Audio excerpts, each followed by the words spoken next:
At family dinner, my sister mocked me. "Where's your husband and kids? Oh right, you don't have any." My parents laughed, so I said, "Where's your money?" "Oh right, I've been supporting you." Until today. The table went silent, and that was the night everything changed. Hi, my name is Olivia Hart, 31 years old, living in Seattle, Washington, and every day of mine begins like the ringing of a repetitive alarm clock.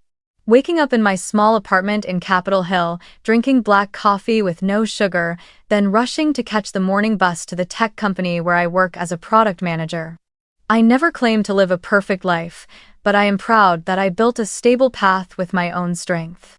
I live below my means, rarely indulge in luxury shopping, and never spend recklessly. Even the apartment I rent is modest, just enough for me to call home. The reason is simple: most of my paycheck never stays long in my account. It quickly flows toward my family, the black hole I have become so familiar with that I no longer question it. My mother, Evelyn, a retired nurse after an early heart surgery, still needs medications, checkups, and the constant costs that come with them, and I am always the one who pays. My father, Robert, once worked as a consultant, but contracts came and went, and during the lean months, I was the daughter wiring money to keep the suburban Tacoma house from the bank's watchful eye. And then there is Savannah, my younger sister, 28, youthful, beautiful, adored by the family, and also the one I have rescued countless times when she dropped out of school, fell behind on rent, or recklessly maxed out her credit cards. I never thought of myself as the one carrying the weight, but looking back, every scramble and transfer feels like a silent resume clearly stating my role in the family. The safety net. I am not wealthy, only comfortable enough if I did not have to share the burden. A steady salary in tech could allow me to travel, buy a small apartment, or at least save for the future. But I rarely did any of that. The trips I dreamed of, a summer in Italy, a week skiing in Colorado, were always canceled after a frantic phone call from my mother or a panicked message from Savannah. I kept telling myself this was what a daughter, what a sister should do. I silently sacrificed, tucking away my own desires into a locked drawer, and kept sending the money. That is why on that Sunday evening I still drove nearly an hour from Seattle back to the old house in Tacoma. Family dinner, a tradition my mother had kept for years, was usually nothing special. Roast chicken, mashed potatoes, sometimes a soup she was proud of. When I walked in, the house looked the same as always: the warm glow of yellow lights, the familiar hint of coffee in the air, and the slow murmur of a football game on the living room TV. Yet beneath that coziness, I could sense another layer, thin but tense, like a violin string pulled too tight, waiting for the lightest touch to snap. Savannah sat at the table, her blonde hair tied high, her bright eyes gleaming with confidence, while my parents murmured quietly to each other. I set my coat on the chair and smiled, though the smile felt strained. Over the years, I had begun to notice an undeniable divide: me, the daughter who quietly sacrificed, and Savannah, the daughter who was indulged and praised, as if the family's entire light shone only in her direction. I told myself I was not jealous, or at least I tried to, but deep down, the crack widened with every passing day. As I sat down, I listened to my mother talk about her week, about how Savannah had been invited to a fashion event in downtown Seattle, about how my father was still trying to make things work with his occasional consulting jobs. I nodded, added a few polite words. But in my mind, every bill, every transfer, every dollar of my savings swept away like wind kept flashing before me, haunting me like familiar ghosts. That dinner, outwardly warm and ordinary, carried inside it a weight so suffocating I could hardly breathe. Savannah swirled the glass of wine in her hand, the warm dining room light catching her eyes and making them glimmer with something mischievous. I had just lifted a spoonful of soup to my lips when she tilted her head, her mouth curling into that familiar half-smile that had irritated me since we were children. "So sis," Savannah drawled, feigning a gentle kind of concern, "where's your husband? Where are your kids?" "Oh, right. You don't have any." She let out a soft laugh, then casually sipped her wine as if she had just delivered a brilliant joke. My mother immediately joined in with a light laugh, loud enough for me to hear the contempt tucked beneath it. My father gave a quiet snort, his eyes glinting with agreement, while Savannah leaned back in her chair as though she had just scored a point in a game only she cared about. I sat there, the spoon still hovering midair, forcing my face to remain still. In that brief moment, memories crashed over me like a storm. All the times I had set aside my own needs to clean up my family's crises. I remembered the winter night my mother was rushed to the hospital with chest pains, how I missed the most important meeting of my career just to sign insurance papers and put down the surgical deposit. I remembered when my father fell behind on the mortgage and I emptied the savings I had set aside for my dream apartment, even though I myself was crammed into a tiny rental in Seattle with the rent climbing higher every year. I remembered when Savannah called me sobbing after being evicted from her downtown apartment, how I paid off all her debts and found her a new place to live. Every time, I had done it in silence, without complaint, telling myself it was the duty of a daughter, the responsibility of an older sister. And now, what was I given in return? A mocking remark laid bare in front of the whole family, turning my life into the punchline of their joke. Something inside me cracked. It was not an explosion of rage, but a dense, icy silence, like glass splintering into tiny fractures that were bound to shatter soon. I took a deep breath, set my spoon down on the plate, and lifted my gaze directly at Savannah. She was still sitting there, smug, her eyes gleaming with the confidence of someone who believed she had just won. Slowly, I spoke, my voice so calm it surprised even me. I may not have a husband or children, but where's your money? Oh, right, I'm still the one supporting you. Until today. The room fell silent as though someone had flipped a switch and cut the sound. Savannah's smile froze, her eyes flashing with confusion before quickly hardening into anger. My mother set her fork down, the clatter of metal against porcelain slicing through the tense air. My father narrowed his eyes, leaning forward as if unsure he had heard correctly. I felt every pair of eyes fixed on me, but instead of lowering my head like I always had, I held their gaze, steady and unflinching. In that moment, I thought of all the years I had lived like a shadow in this family. I was the good child, the studious one, the early worker, the daughter who never caused trouble. I had grown used to being ignored while the family gushed over Savannah's so-called achievements, from a high school fashion show to the part-time job she quit after only a few weeks. I had grown used to my mother's comparing glance. Other people's daughters are married with children, and you. I had grown used to my father's tone. You may be good at earning money, but don't think you're better than anyone else. All those words, I swallowed them, turning them into fuel to work harder, to send home more money, clinging to the hope that one day I would be acknowledged. But that day never came. And now, with Savannah openly turning my single life into the butt of a joke, with my parents joining in, I knew I had reached my limit. Savannah forced a laugh, trying to regain her air of superiority. Oh, come on, sis. Why so serious? I was just joking. My mother quickly added, you know how your sister is, Olivia.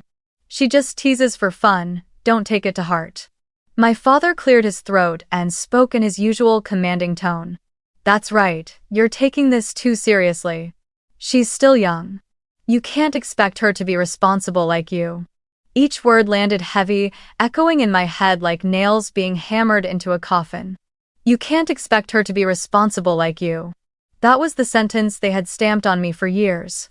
I was the one who had to carry the weight, who had to sacrifice, who had to grow up for the whole family, while Savannah was allowed to fail, to drift carelessly, to mock the very person keeping her afloat. 7 years ago, Savannah decided to quit her university in Portland after only a year and a half. She called me one rainy afternoon, her voice trembling, saying she no longer had money for tuition or housing, that she had missed the payment deadline and the school was holding her records. I remember sitting in my small Seattle apartment, staring at my bank account balance as my chest tightened. That money was what I had saved for 2 years, hoping to buy my very first car. Instead, I wired nearly $12,000 to her school to cover her debts and even added a few hundred more for her living expenses. When my mother asked, I simply said, I've got it covered, and hung up, my heart aching, yet hopeful that Savannah would finally value the sacrifice. But just a few months later, she dropped out entirely, moved back home, and the money I had poured out was gone without a trace. Another time, one summer, I had planned a week-long vacation in California. I had booked plane tickets, found an Airbnb near Santa Monica Beach, and even bought a sea blue maxi dress just for the trip. It was supposed to be the first vacation I took for myself in years. But only 3 days before departure, my mother called in desperation. The old car she used to get to her part-time job had broken down badly, repairs costing nearly $4,000. I looked at the suitcase already packed, the confirmation emails for flights and lodging, and slowly deleted it all. The plane tickets carried cancellation fees, the Airbnb was non-refundable. I wired my mother the money, then returned to the office as if I had never planned to go anywhere. When coworkers asked why I wasn't taking my trip, I forced a thin smile. Change of plans. Inside, my craving to breathe in California's fresh air was crushed, replaced with a dull emptiness that lingered. But the memory that stings the most is tied to this house, the Tacoma home I once thought was a symbol of safety. My father had landed a big consulting contract, but within months the client pulled out, and the deal collapsed. The bank sent overdue mortgage warnings, threatening foreclosure. I remember that night. My mother sat crying in the kitchen, my father silent, saying nothing, while Savannah shut herself away in her room. I quietly opened my laptop, logged into my savings account, where I had funneled every bonus, every extra hour of overtime. I wired over $15,000 to my father to cover the mortgage, saving the house from the bank's grasp. No one asked if I had enough left to live on. No one offered to repay me.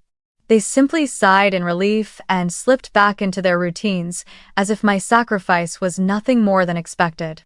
When I added it all up, I had spent tens of thousands of dollars over the course of 7 years.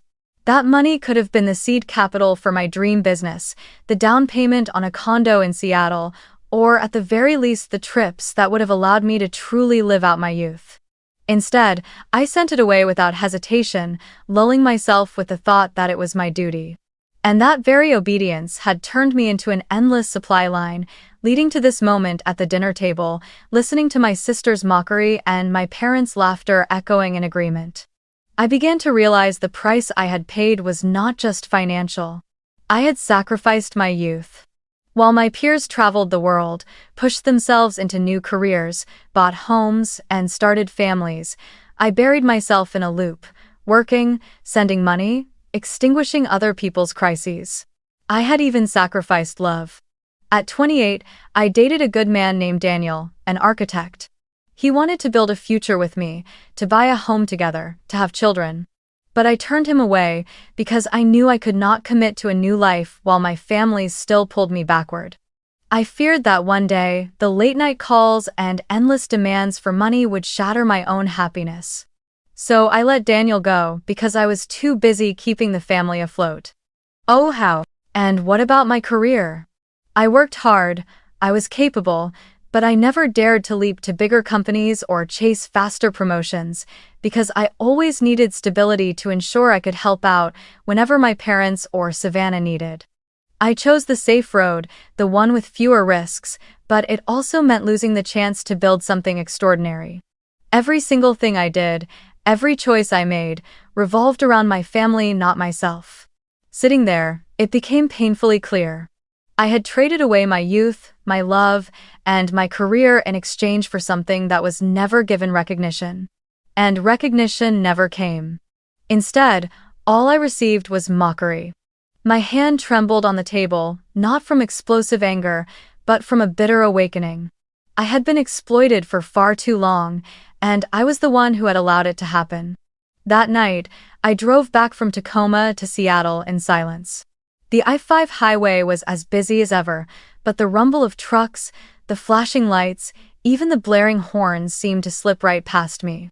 Inside, the taunts and laughter of my parents and Savannah replayed endlessly, as though someone were looping a cruel recording. When I reached my small apartment in Capitol Hill, I didn't turn on the lights. I sat in the dark, listening to the ticking of the wall clock, before slowly opening my laptop. The screen glowed, and in that cold light I logged into my bank account. The number that appeared stunned me. I scrolled down, each transfer, each transaction lining up like a written indictment. $750 for Savannah's tuition. $3,200 for my mother's car repairs. $15,000 to cover my father's mortgage. $1,800 to pay off Savannah's credit card when she was threatened with a lawsuit. On and on it went. Dozens of small withdrawals and massive sums strung together. I clicked the filter to view annual summaries. Each year, I had lost at least $10,000 to $12,000 to my family. Over 7 years, the total was more than $80,000. Enough to put a down payment on a condo in Seattle, enough to buy a brand new car, enough to enroll in the MBA program I once dreamed of. Instead, it had all dissolved into emergencies that would never be repaid. I sat still, my hand trembling on the computer mouse. Pain seeped through my body, a suffocating bitterness pressing against my chest. I had sacrificed not only money, but also my youth, my love, and my career, all to serve as the plan B for a family that consumed those sacrifices as if they were owed. Anger surged, but with it came a cold clarity. I could not go on like this anymore. I was not a bank, not an eternal lifeline. I was a human being, and I deserved to live for myself. That night, I opened the transfer app, the one I had used for years to send money to my parents, and slowly pressed the button that said, "Cancel recurring transfer." Such a small action, taking only seconds, yet it felt as though I had shattered chains that had bound me for 7 long years. I sat in silence, watching the screen go dark, and exhaled a long breath. My heart carried worry, even fear of what would come next, but alongside it flickered the faint light of freedom just beginning to glow. 2 days later, the first message arrived. My mother wrote, "Olivia, the mortgage is due soon. Have you sent the money yet?" I read it but didn't reply. Hours later, my father called and left a voicemail. "Olivia, what are you doing? This house needs you. Don't let us suffer." His voice was deep and sharp, echoing with the authority of my childhood, and for the first time in my life, I pressed delete without saving it. Savannah texted too, her tone half scolding, half mocking. "What's wrong with you this time? Stop being dramatic. Mom and Dad are worried. Just send the money, you've got it, don't you?" I stared at the screen, my heart gone cold, then quietly turned off my phone. In the days that followed, the messages poured in like a storm. My mother wrote, "Don't let this small matter tear the family apart." My father wrote, "You're being selfish. This whole family has always relied on you. You have a responsibility." Savannah shifted tactics, moving from scolding to pleading. "I really need you. If you don't help, I'll be evicted. How could you let that happen?" I read them all, but I didn't reply. With every silence, I felt another layer of armor forming around my heart, my resolve growing stronger. On Friday night, I came home to my apartment, sat at my desk, and opened an empty notebook. On the first page, I wrote, "No more Plan B." Beneath it, I listed everything I needed to do for myself: save to buy my own home, spend time with real friends, take care of my health, enroll in the MBA program I had postponed. Each line was like a brick laid down to build the foundation of a new life. When I closed the notebook, I heard my heartbeat slow and steady. My parents might grow furious, Savannah might hate me, and I might lose the false peace I had clung to for years. But I knew that if I didn't stop now, I would lose myself forever. And I was no longer willing to pay that price for such ingratitude. A week after I stopped sending money, my phone rang constantly. My mother sent sweet messages, my father left voicemails heavy as hammers, and Savannah switched her tone back and forth, sometimes scolding, sometimes begging. I read, I listened, but I never responded. Then, at the end of the week, my mother sent one short text. "Come home for dinner this Sunday, the family needs to talk." It wasn't an invitation, it was an order. I sat on the sofa, staring at the words glowing on my screen, my chest tightening. Part of me wanted to refuse, to never return to the place that had drained me. But another part urged me to go, to face it once and for all, rather than let the cycle drag on any longer. On Sunday evening, I drove back to Tacoma. The moment I stepped through the weathered wooden door, I could feel the heaviness in the air. The table was set with roast chicken and mashed potatoes, but the once comforting aroma now felt sharp and suffocating. My mother was arranging the silverware, her movements harsher than usual, as if even the plates had to carry her irritation. My father sat at the head of the table, arms crossed, his face cold as stone. Savannah leaned back in her chair with her arms folded, eyes glued to her phone, pretending indifference, though the curve of her lips carried a smug challenge. I pulled out a chair and sat down. No one spoke for several minutes, only the faint clinking of utensils breaking the silence. Then my mother's voice cut through, directed not at me but at the food on her plate. "Olivia, this family cannot function without your contribution. You make good money, helping is only natural. Your father and I sacrificed for you all these years, now it's your turn to give back. What's wrong with that?" I drew in a deep breath. If it had been me a year ago, I might have bitten my tongue, stayed quiet, and later slipped money into their account in secret. But now, after everything that had built up, I was no longer afraid. I looked straight at my mother, and each word I spoke dropped heavy like stone. "That's not helping, that's exploitation." The room froze. Savannah let out a short, mocking laugh, lifting her eyes from her phone, her gaze sharp with scorn. "Oh, please, don't act so righteous. You've got money, but you're still single. I don't understand why you act so high and mighty. If I were you, I'd be embarrassed that no one even wants to marry me." A rush of heat rose in my chest, but I kept my voice steady, calm, without a tremor. "The difference is that I work for my money, while you only know how to spend it. Without me, you would have lost your place to live a long time ago." My mother quickly interjected, her tone urgent. "Olivia, don't speak to your sister that way. She's still young, she hasn't found her footing like you have. You're the older sister, you have to be more forgiving." I turned, my eyes locked on Savannah, but my words were meant for the entire table. Forgiving doesn't mean letting people trample all over me. I'm not a bank, I'm not a bottomless wallet. All these years, I've stayed silent, I've given, and for what? To be mocked as a failure just because I'm not married? Savannah's face flushed red, her mouth opening as if to fire back, but before she could speak, my father slammed his hand against the table. The sharp crack made the silverware tremble. His glare bore into me, his voice a low growl. "Watch your mouth. This is your home, you should know your place. You think you're so great? You only have money because your parents raised you. Don't forget where you came from." I pushed back my chair, the scrape of wood against the floor piercing the silence. My whole body trembled, but my voice was clear and resolute. "If that's the case, then maybe I don't belong in this house. I've kept it standing, but all I've received in return is contempt. If you see me only as a wallet, then I'm sorry, I won't be here to be exploited any longer." The room fell into silence. My mother's mouth hung open, her eyes brimming with tears, as though she couldn't believe the once obedient daughter dared to push back. Savannah stared at me, her lips parting and closing again, unable to find words. My father's face was flushed with rage, but in his eyes I caught a fleeting flicker, a shift that revealed even he knew I was no longer the same Olivia. I walked away from the table, grabbed my coat, and didn't look back. Each step felt like release, like tearing through an invisible chain that had bound me for 7 years.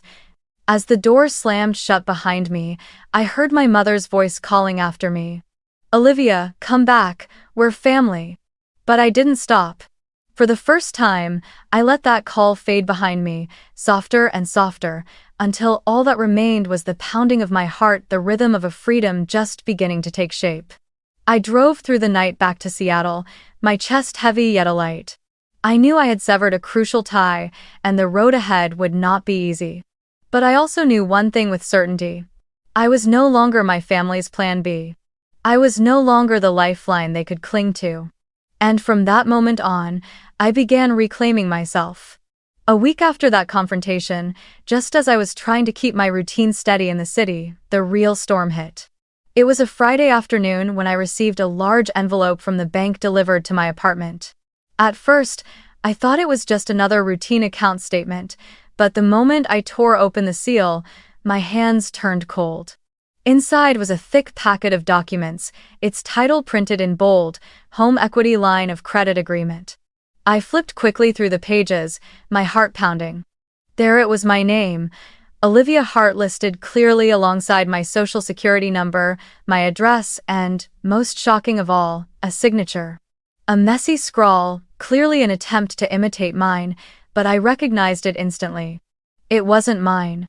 I stood frozen by the table, as if someone had punched me hard in the stomach. They had done the one thing I feared most but never truly believed they would dare. They had used my identity to borrow money. And not a small amount, nearly $60,000 secured directly against the Tacoma house. I read more carefully and saw the signing date, just 2 weeks earlier, only days after the dinner where I declared I would no longer provide. The world seemed to collapse around me. This was no longer about being disrespected, no longer about cruel words or mocking laughter. This was outright betrayal.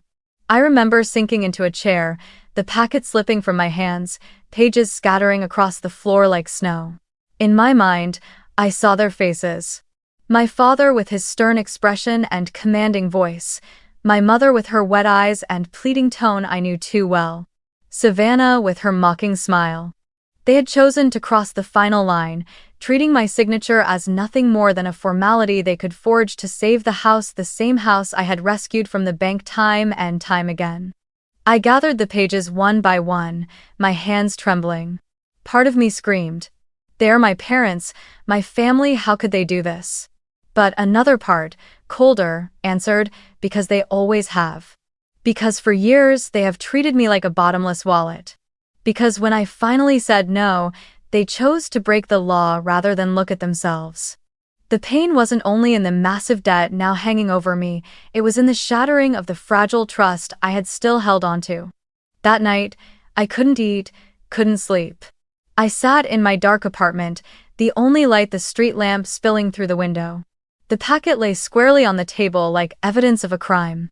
I picked it up, set it down, picked it up again, questions boiling inside me. How had they gone to the bank? Who had forged my signature? Did the banker know? And above all, had they even thought about the consequences for me? If this loan defaulted, my credit would be ruined, my chance to buy a home destroyed, even my career put at risk. The phone on the table buzzed again and again. A message from my mother. "Olivia, are you okay? Your father and I just managed a little something for the house, don't stress." A message from my father. "The bank has already taken care of it, no need for you to worry. We did this to keep the house." I stared at those words, my chest tightening. Not a single apology. Not a single acknowledgement that they had forged my identity. Only smooth excuses, "We did this for the family." I held my head in my hands as tears spilled out, not just from anger but from the emptiness spreading through my chest. Family, the word I once trusted, had now become the deepest knife. I remembered my childhood, sitting in that Tacoma house, hearing my mother say, "Family is the place you can always trust completely."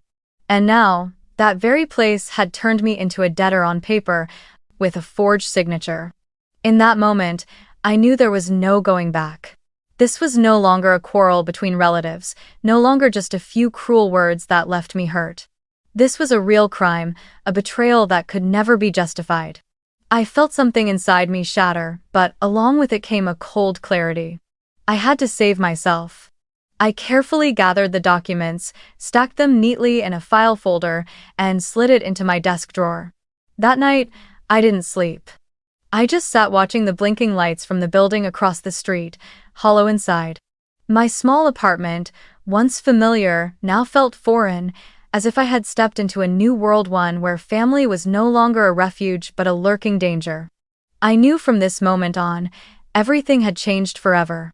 When the clock struck 3 in the morning, I whispered a single sentence, etching it into my heart: "They betrayed me, and I will never forget." On Monday morning, I pulled out my phone and dialed the bank's hotline. A woman's voice came through the line. "Wells Fargo, how can I help you today?" I tried to stay calm as I explained that my identity had been used to sign for a home equity loan I had never authorized. My voice trembled, but each word was clear and firm. On the other end, the representative listened carefully, occasionally interrupting with verification questions. After I finished, she paused for a moment before saying, "You need to contact our fraud investigation department immediately. And I strongly recommend you consult an attorney because this involves forgery and identity theft. This is a serious matter." I hung up, my hands still shaking. For a moment, it felt as though the weight of the world had grown heavier by tons. Yet a small spark flickered inside me. For the first time, I could actually do something to protect myself, instead of silently enduring. The next morning, I searched online for lawyers in Seattle who specialized in fraud and identity theft. One name appeared repeatedly, alongside glowing reviews. Rachel Nguyen, a Vietnamese-American attorney who had handled numerous cases of families exploiting finances. I pressed call and scheduled an appointment. By Monday afternoon, I was walking into Rachel's office, a neat building near downtown. The space was filled with natural light, a polished wooden desk, and shelves lined with case files. Rachel looked to be in her early 40s, her black hair neatly pinned, her expression calm but her eyes sharp. She shook my hand firmly and gestured for me to sit. I slid the forged documents across the desk. As Rachel flipped through each page, my heartbeat quickened, afraid she might see me as weak or foolish. But when she looked up, her voice was calm and steady. "Olivia, this isn't just wrong. This is a criminal act. Forgery, fraud, identity theft. Your family has crossed the line from borrowing into breaking the law." I sat frozen, my heart jolting at the words, "criminal act." Even though I already knew the truth, hearing it declared so clearly made me tremble. Rachel continued, "You have the right to file a fraud report with the bank, the right to demand removal of liability from this loan. And, if necessary, we can take this to court." I bit my lip, my voice raspy. "But they're my parents, and my sister." Rachel tilted her head, her eyes both firm and compassionate. "I understand, but the fact that their family doesn't change the nature of what they've done. Olivia, you have the right to be protected. You cannot keep letting them trample your life and your future just because of the word family." I sat still, my hands clasped tightly together, my mind in turmoil. Part of me wanted to turn away, to stay silent again for the sake of peace. But the image of that forged signature, the $60,000 debt, and the cold tone of my parents justifying it, kept flashing before me. And then I remembered sitting alone by Puget Sound, listening to the waves, realizing I was nothing more than a wallet to them. That feeling cut deep, like a blade twisting inside me. I knew that if I stayed silent this time, I would lose everything, not just money, but myself. I drew a deep breath, lifted my head, and looked straight at Rachel. "I won't stay silent anymore. Please help me." Rachel nodded, her face calm but her eyes lit with conviction.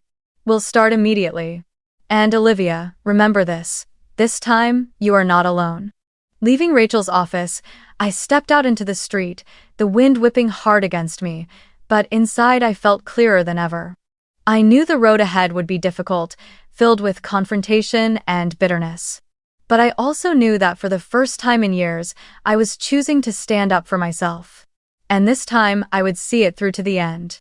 That evening, after meeting with Rachel, I opened my laptop and, for the first time, didn't feel like someone cornered with no way out.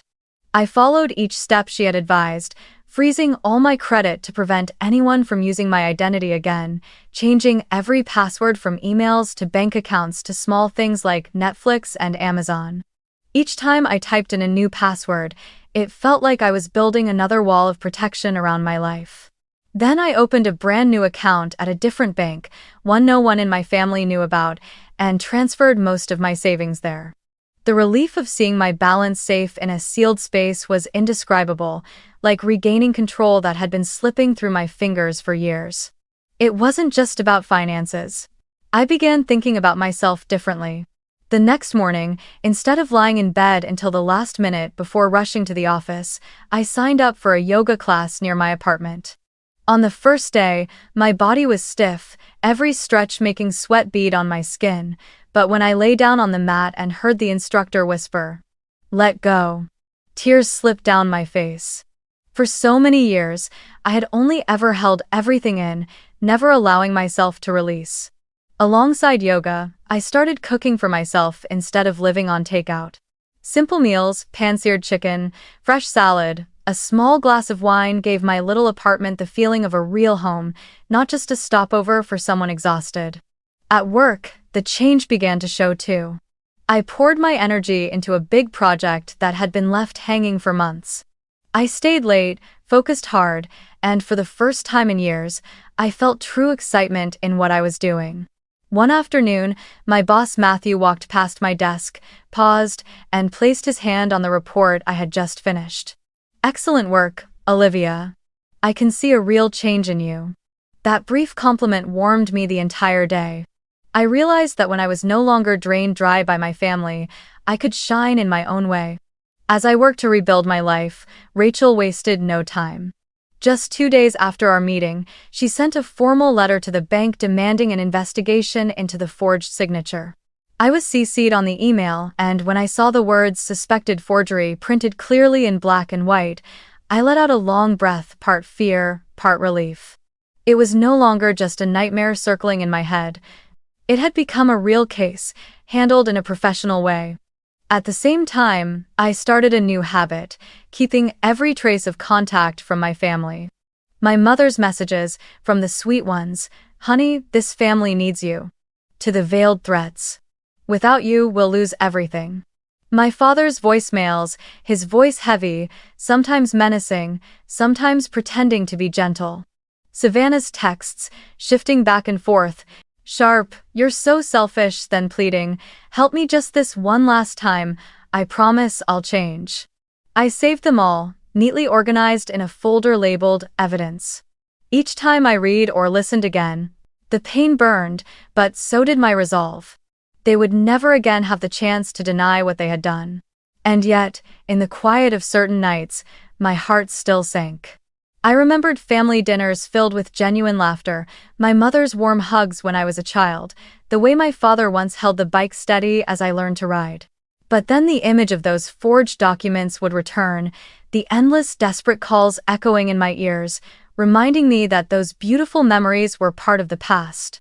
Family was no longer a safe place. Family had become the very thing I had to defend myself against. Each morning, I put on a new kind of calm.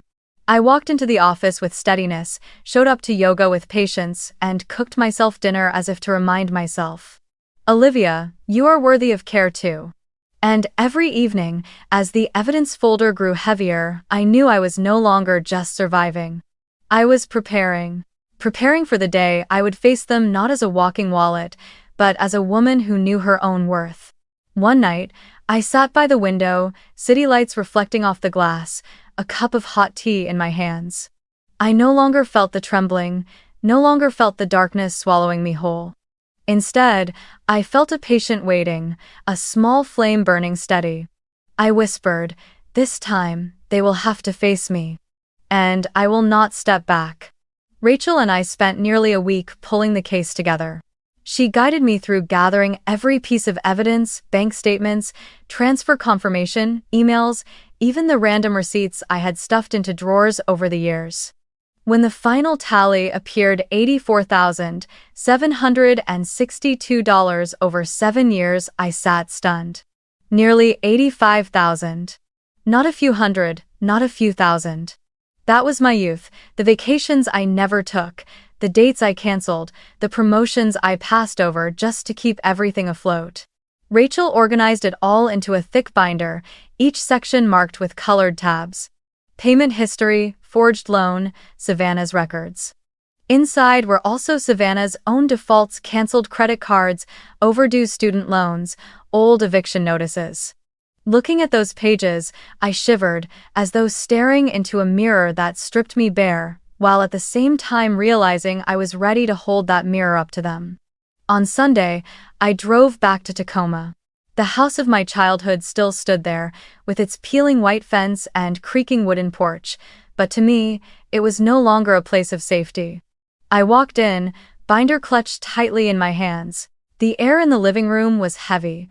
My mother busied herself shuffling a stack of papers, avoiding my eyes.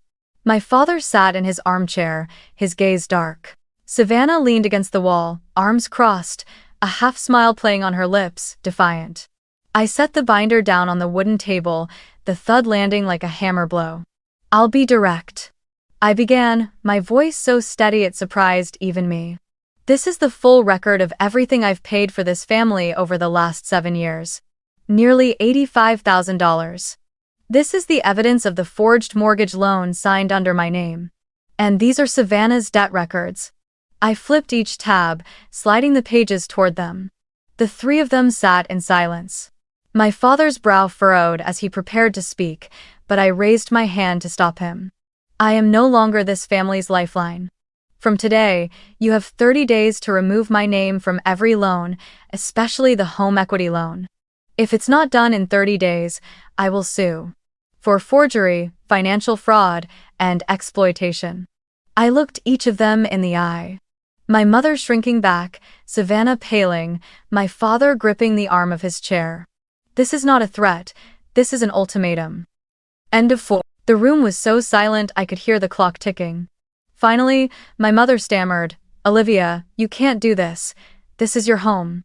I let out a short, cold laugh, harsher than I thought myself capable of. "No.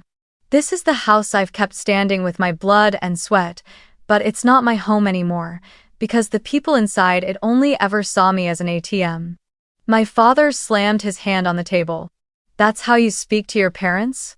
I stood, pulled the binder back into my arms, and said evenly, "I speak this way because it's the truth.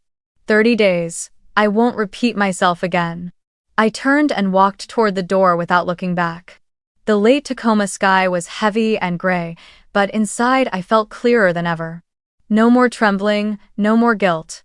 Only the cold serenity of someone who had finally set down a burden carried for far too long. I drove back to Seattle, the wind rushing against the car windows as if it were washing away every wound. 2 weeks later, Rachel called. Her voice was calm, but I could hear the hint of relief. "The bank has finished the investigation. The signature was confirmed as forged. They will remove all legal liability from you." I sat frozen for a few seconds, my eyes stinging. Years of being dismissed, years of sacrifice that meant nothing, and now, at last, justice had taken my side. Rachel continued, "Olivia, you are officially free from that debt. From now on, they will have to carry it themselves." I looked out the window of my apartment, Seattle bathed in a warm golden glow. In that moment, it felt like a chapter had closed. My family might still drown in their spiral of debt and lies, but I would not. I had chosen to stand up, to draw the line, to break free from invisible chains. And most of all, I knew I would never again step into the role of their emergency bank. That night, I opened a bottle of wine, sat on my balcony, and breathed in the crisp October air. For the first time in years, I felt truly free. The news that the Tacoma house was up for sale didn't come to me through a call or even a message from my family, but through the public real estate records Rachel had advised me to monitor. The image of the house appeared on the realtor's website, the weathered roof, the familiar wooden steps, but this time stamped with the bold red words, "For sale." A strange wave rose inside me, a mix of sorrow and inevitability, as though I had known this ending was always coming. My parents couldn't refinance. After the forged signature was confirmed, the bank stood firm, and now the debt forced them to sell what I once thought would always be a place to return to. Savannah called me only once, her voice breaking. You really let it come to this? The house is gone. I don't know where to go."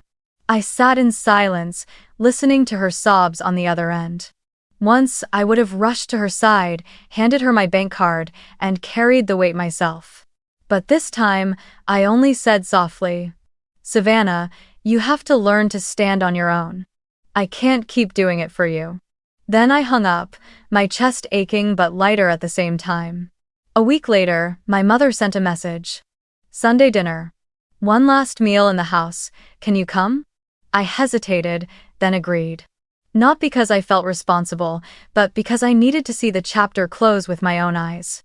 That evening, I drove to Tacoma for the last time. The house felt hollow, stripped of its life. Hallways stacked with cardboard boxes, the living room bare of furniture, only a few faded curtains still hanging loose. The air was so heavy I could hear every clink of spoon against plate. My father sat silently, his hair grayer, his eyes dimmed as though the fire had gone out. My mother laid out a simple meal, nothing elaborate. Savannah said nothing, her eyes rimmed red. Through the entire dinner, hardly anyone spoke. Only after the dishes were cleared did I finally break the silence, my voice steady, without a trace of trembling.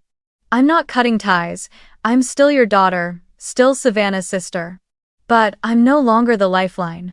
From now on, if someone falls, they have to learn to stand on their own. My words echoed through the room, leaving all three of them stunned. No one argued, no one pleaded, only silence remained. I rose from my chair and walked into the hallway, my eyes passing over the labeled boxes, kitchen, bedroom, books.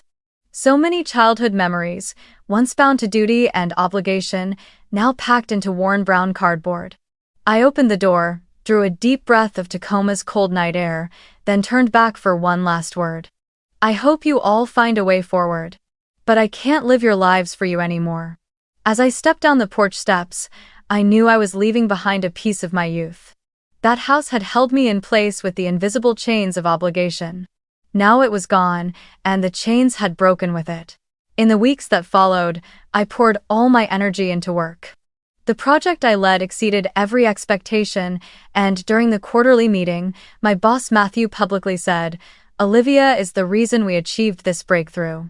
A few months later, I received my promotion to Senior Product Manager. For the first time in my life, my success wasn't overshadowed by desperate calls for money from my family. It was simply mine, earned by my own ability and my own resolve. Outside of work, I began rebuilding my personal life. I joined a Thursday night cooking class where I met new friends, people who didn't care how much money I had or whether I was single or married. They valued sincerity and the stories I shared. I joined a volunteer group at the community center, helping kids learn STEM. Every time I saw their eager faces holding the little robots they had built with their own hands, I felt the true meaning of giving, not through money exploited from me, but through time and heart. I also started caring for myself in small but meaningful ways, jogging around Green Lake on weekend mornings, spending afternoons reading at a cafe, cooking myself a good dinner in the evenings, then calling friends just to laugh and talk. I was no longer haunted by the flood of desperate messages from my family. My phone was quiet now, and that silence was the most beautiful music I had ever known. One December evening, I stood on my apartment balcony, Seattle glowing beneath me, the city lights shimmering on the water like countless stars. I took a sip of wine, breathed in the crisp air, and smiled softly. Not the smile of a victor, but the smile of someone who had finally found herself again. The message rang clearly in my heart, as if written there. Your value does not lie in being everyone else's lifeline. It lies in standing strong on your own, and keeping close only those who truly cherish you. And I knew, from that moment on, that would be the compass guiding my life.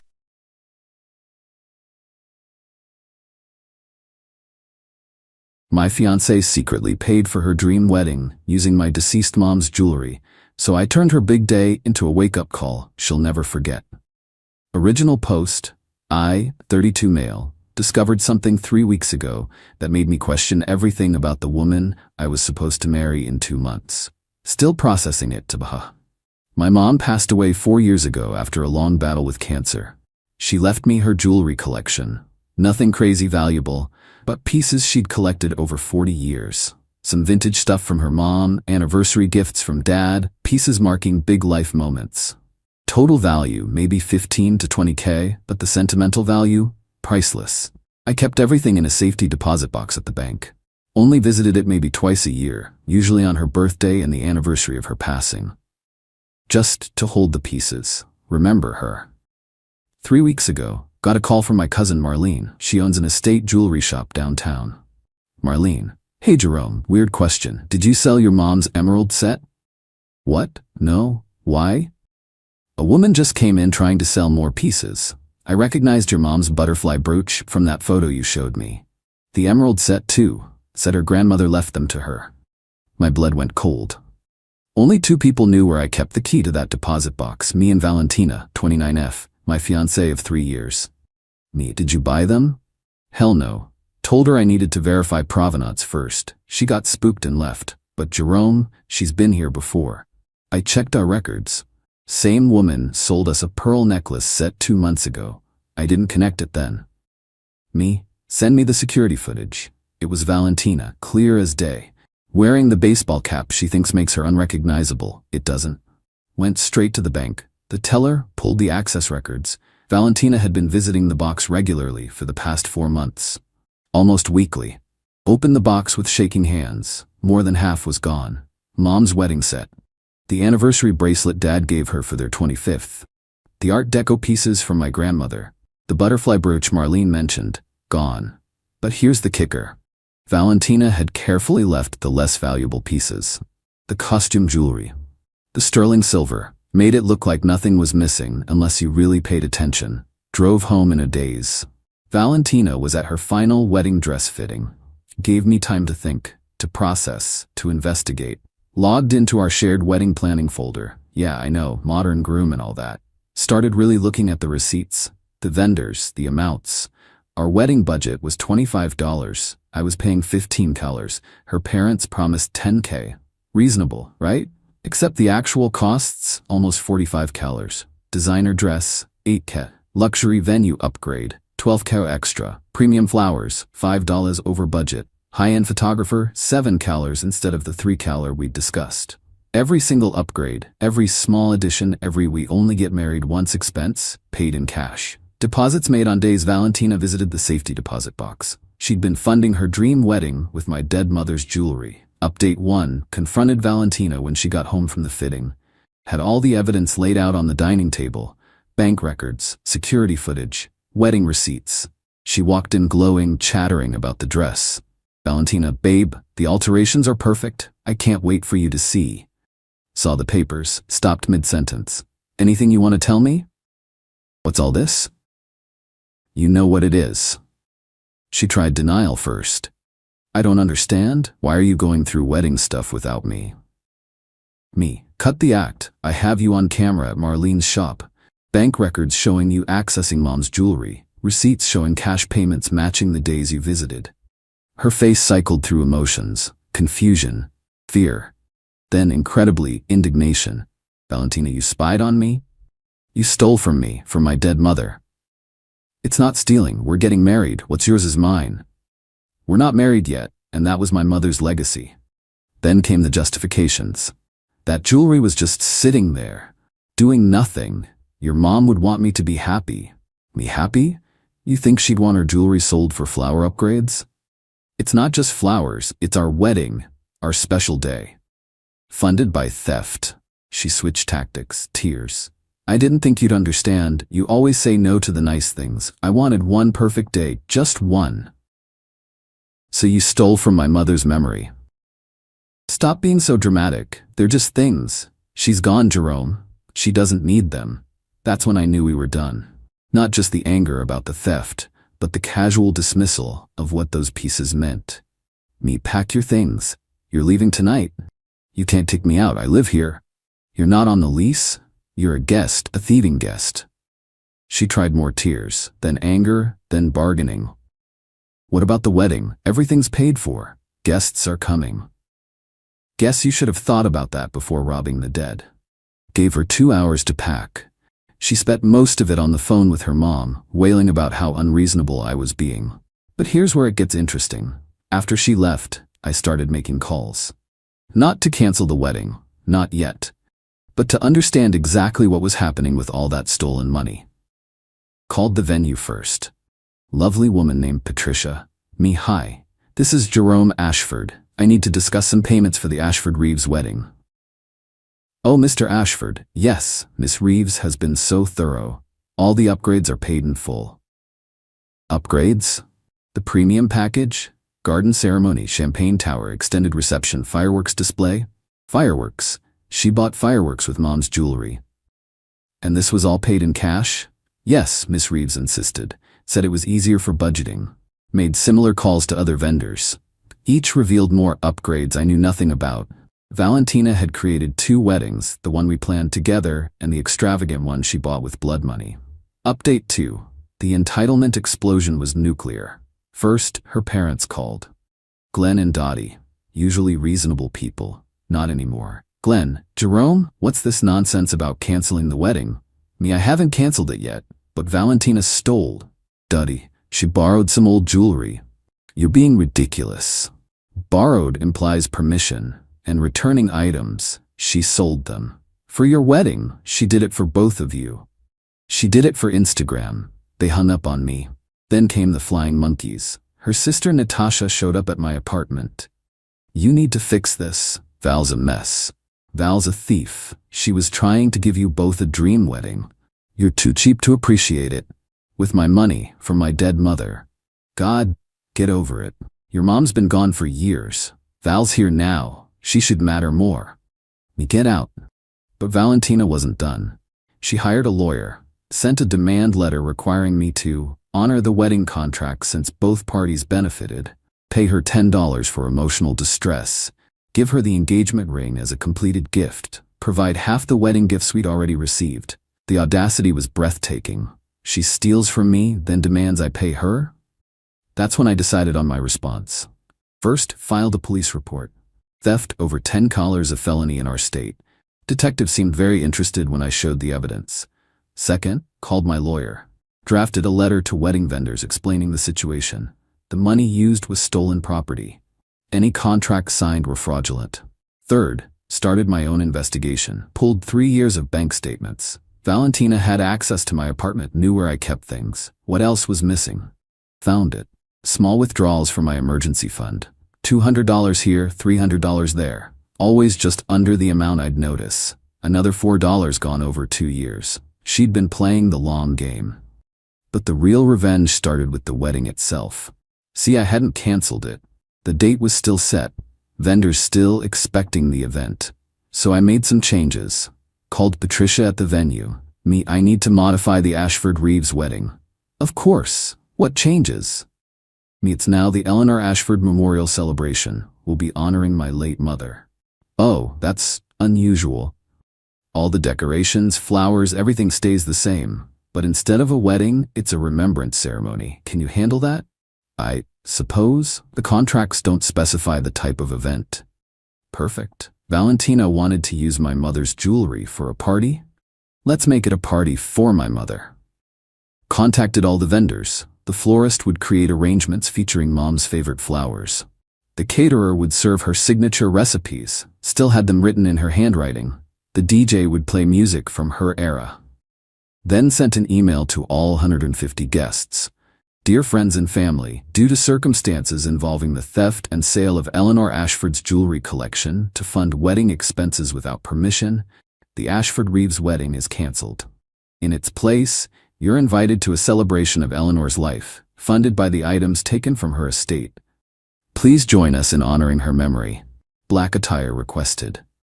The responses were immediate. My side of the family was shocked but supportive. Valentina's side lost their minds. Text from Valentina. What did you do? Are you insane? Me. You wanted a party paid for by my mom. Now you've got one. Final update. The memorial was yesterday. It was perfect. About 100 people came. My family, Mom's friends, some of Valentina's family who were too curious to stay away. The venue was beautiful. All those premium upgrades Valentina bought created a stunning tribute to Mom. The fireworks she ordered spelled out Eleanor in the sky. Not planned, just beautiful karma. But let me back up to what happened before.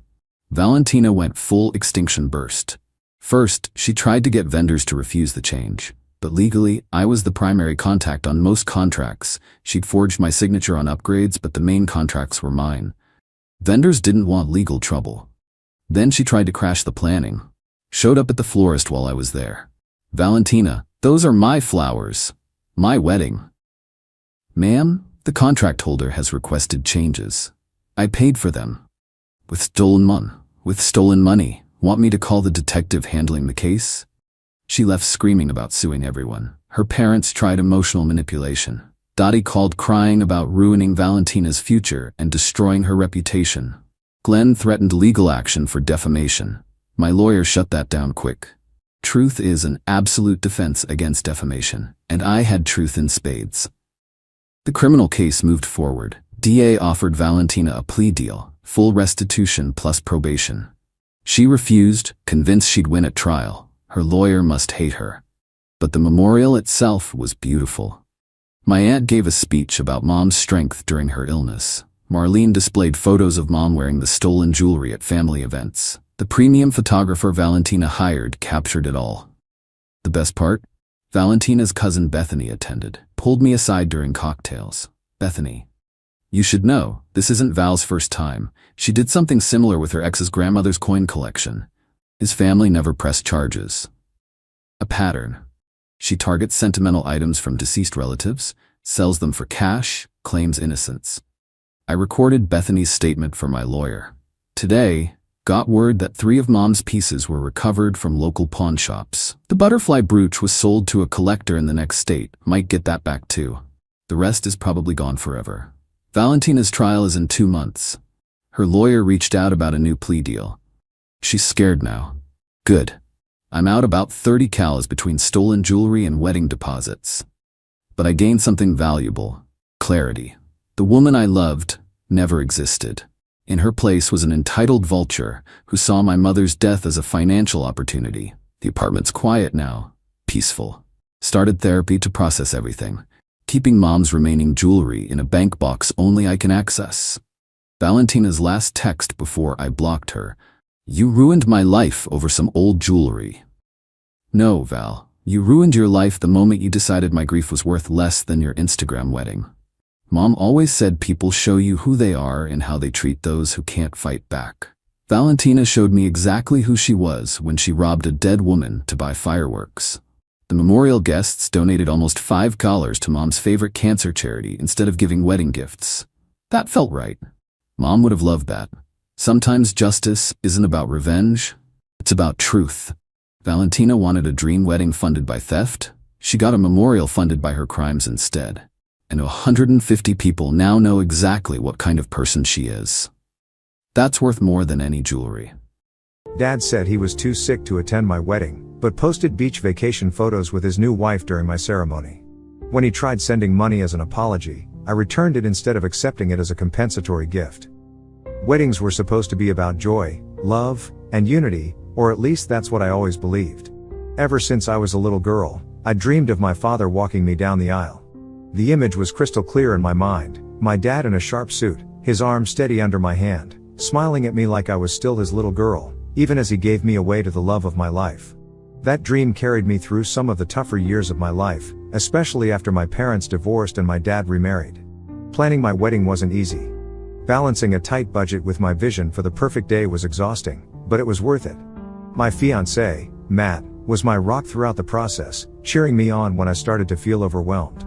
We wanted the day to reflect our love story, full of little personal touches, handwritten vows, a DIY photo booth, and my mom's homemade cookies as party favors. Everything was coming together, except for one small hitch, my dad. When I first told him about the wedding, his reaction was lukewarm. He said he was happy for me, but there was something about his tone that felt off, like he was going through the motions.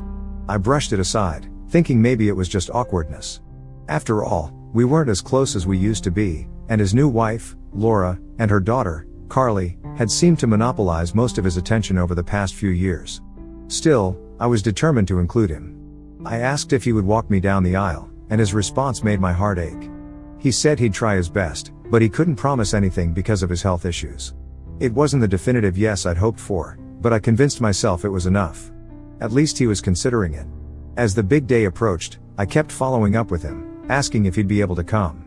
He kept dodging the question, saying things like he needed to see how he felt closer to the date or that he had some tests coming up. I wanted to believe him, but there was a nagging feeling in the pit of my stomach that something wasn't right. 2 weeks before the wedding, I called him again. I was practically begging at this point, asking him if he could at least confirm whether he'd be there. His voice was low, almost apologetic, as he said he didn't think he could make it. He claimed his arthritis was acting up and that the travel would be too much for him. I tried to be understanding. I told him I'd arrange transportation, and even offered to pay for a comfortable car service or book a hotel near the venue so he wouldn't have to worry about the drive. He said it wasn't about the logistics, it was about his health. He didn't think he could handle the stress. Hearing those words broke something inside me. I wanted to scream, to demand that he try harder, but instead, I swallowed my pride and told him I understood. I didn't want to guilt trip him. He was my father, and I thought the least I could do was be gracious about his decision, even if it hurt.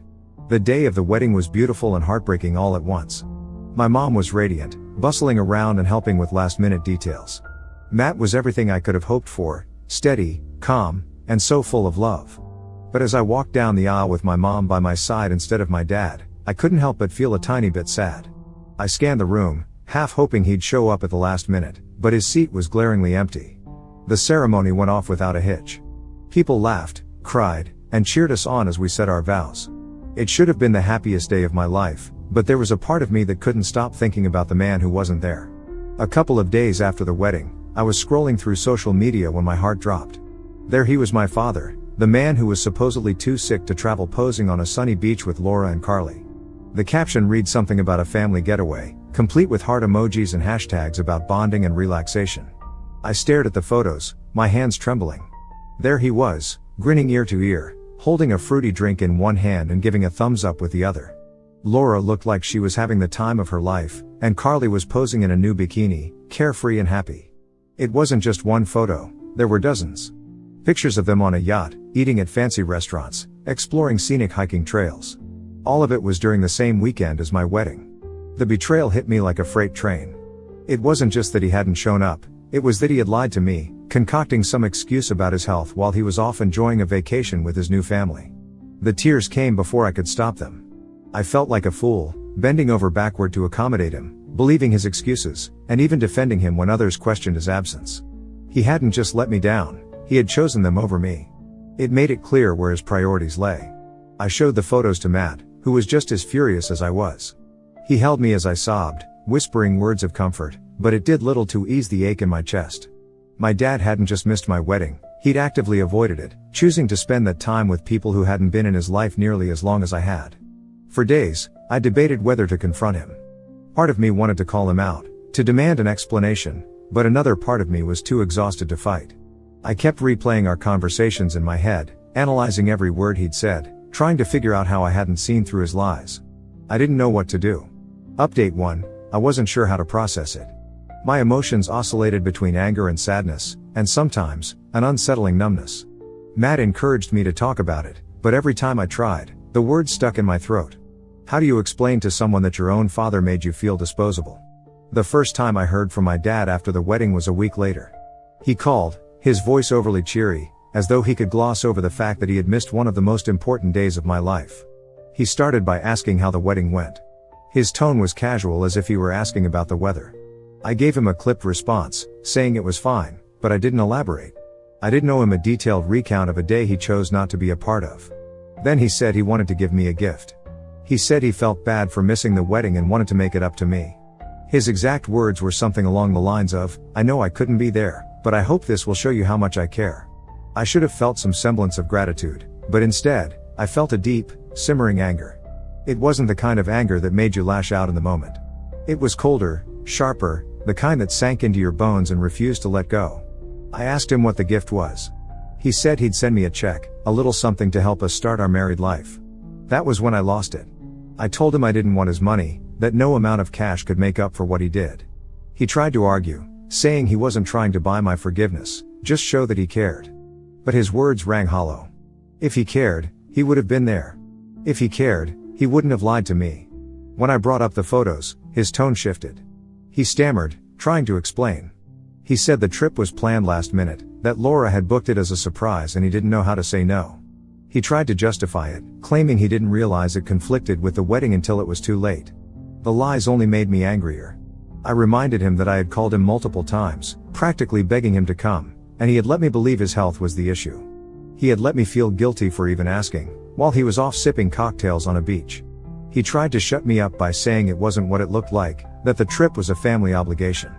That word obligation set me off. I asked him if he thought walking his only daughter down the aisle wasn't also a family obligation.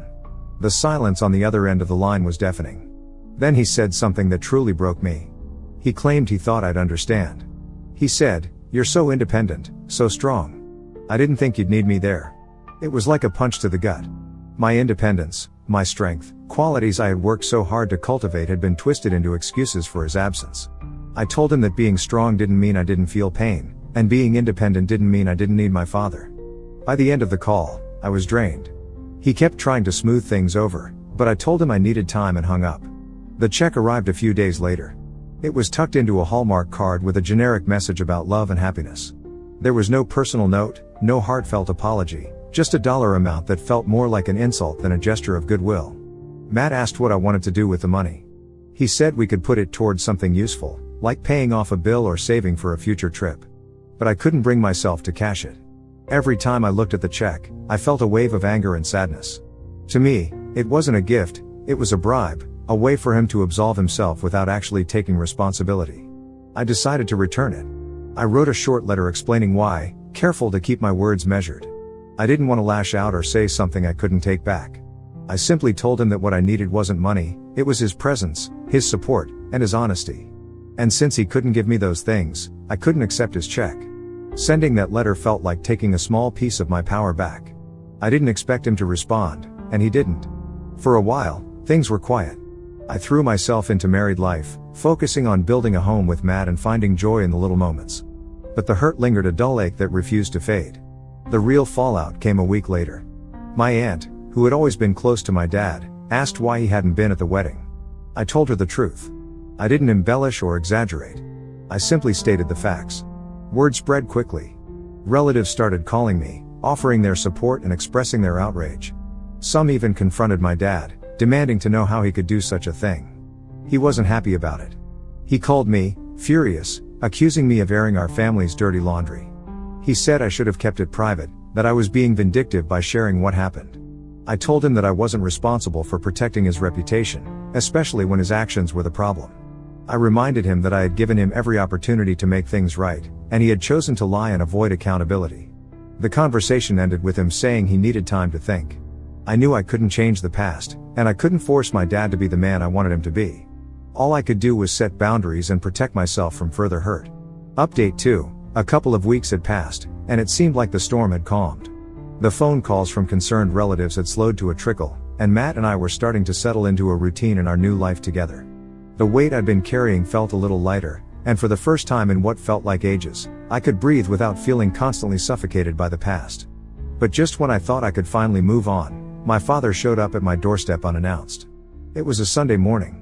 Matt had gone out for a run, and I was curled up on the couch, reading a book and savoring the quiet solitude. The doorbell rang, breaking the silence. My heart sank before I even opened the door. When I saw him standing there, emotions I hadn't dealt with in weeks resurfaced. Anger. Sadness. A sharp, aching disbelief. There he was, my father, the man who had failed me, standing at my doorstep like he had every right to be there. He looked different, smaller somehow. Maybe it was the guilt I could see weighing on him, or maybe it was that, for once, I wasn't looking at him through the lens of blind devotion. He wasn't my larger-than-life father in that moment. He was just a man, vulnerable and flawed. His shoulders were slumped, his eyes uneasy as if he knew he didn't belong there. He asked if we could talk, and his voice was subdued, lacking the bravado he'd always carried before. I hesitated. Every instinct told me to slam the door in his face and protect my peace, but something inside me, a lingering sense of duty or curiosity, made me step aside. I motioned for him to come in. He hesitated for a moment before walking in, sitting awkwardly at the edge of the couch like he was afraid of taking up too much space. I couldn't help but notice the shift. I was no longer a child waiting for my father to show up and make everything right. I was an adult, and for the first time, I felt like I held the power in this relationship. This wasn't a father-daughter conversation anymore. This was a reckoning. He started with an apology, saying he regretted missing my wedding and admitting he'd handled everything poorly. His words sounded rehearsed, and I could tell he was trying to make it sound like he understood how badly he'd hurt me. But it didn't take long for him to fall into his old habits, trying to justify his actions. He talked about the stress of blending families, how Laura had pressured him to prioritize her daughter, and how he felt torn between two worlds.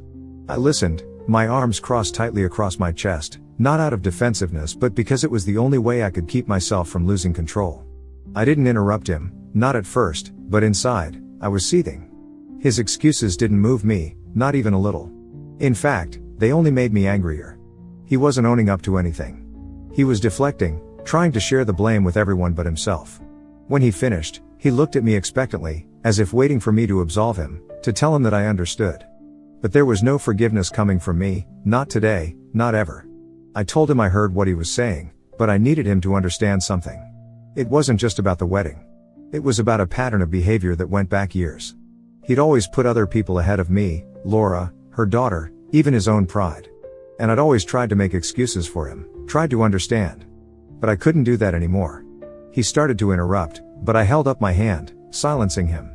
I wasn't finished.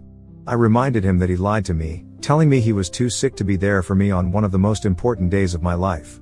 Then, he tried to cover it up with a check, as if my feelings could be bought. Did he have any idea how that made me feel? Like I was worth less than a vacation, less than a lie.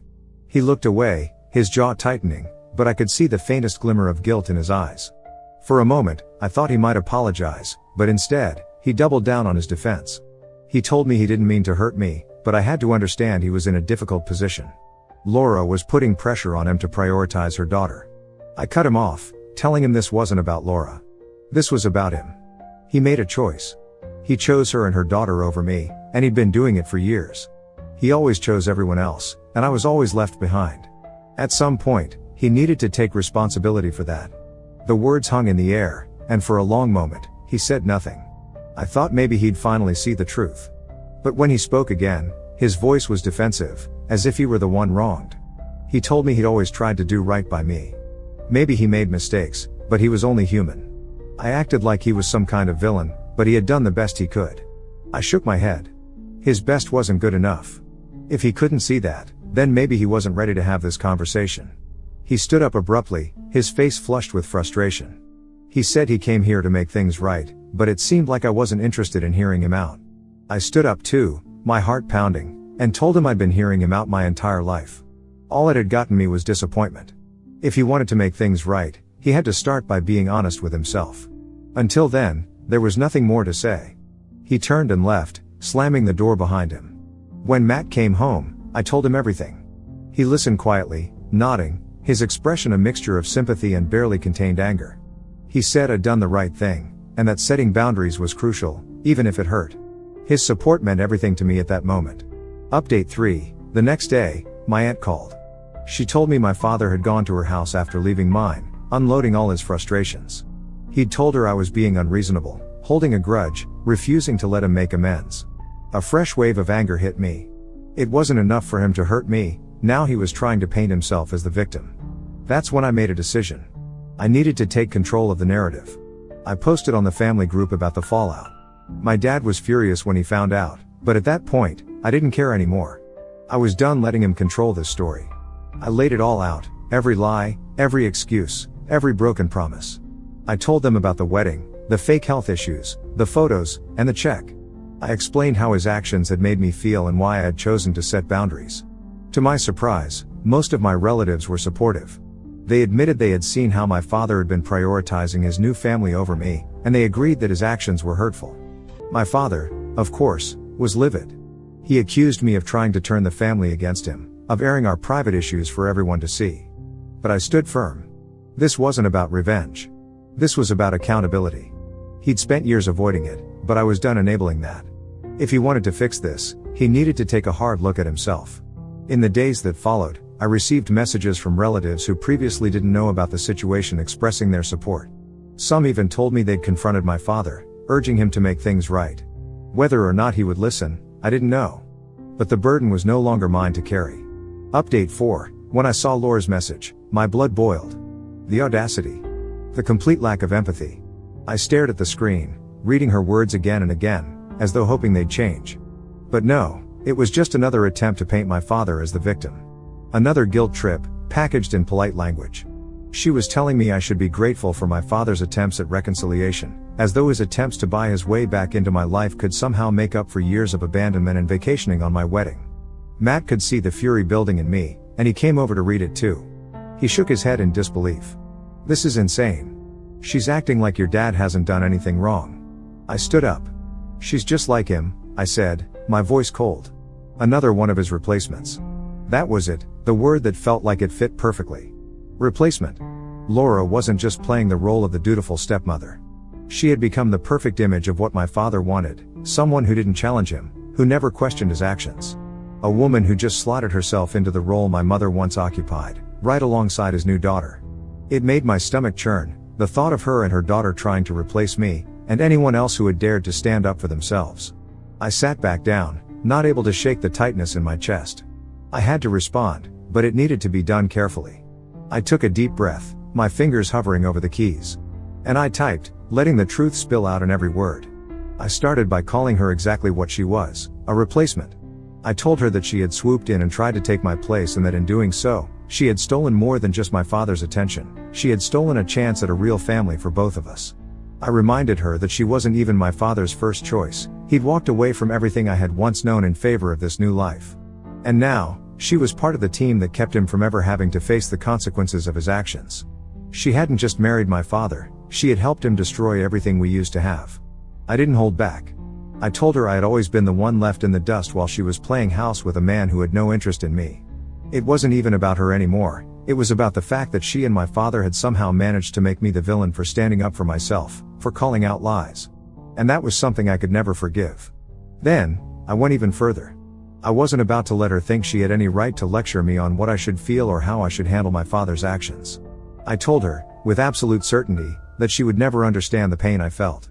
Not until she experienced the same betrayal. I said I hoped that one day, her child would feel the same way I did, that they would find themselves standing at a threshold, waiting for their father to show up, only to have him choose someone else.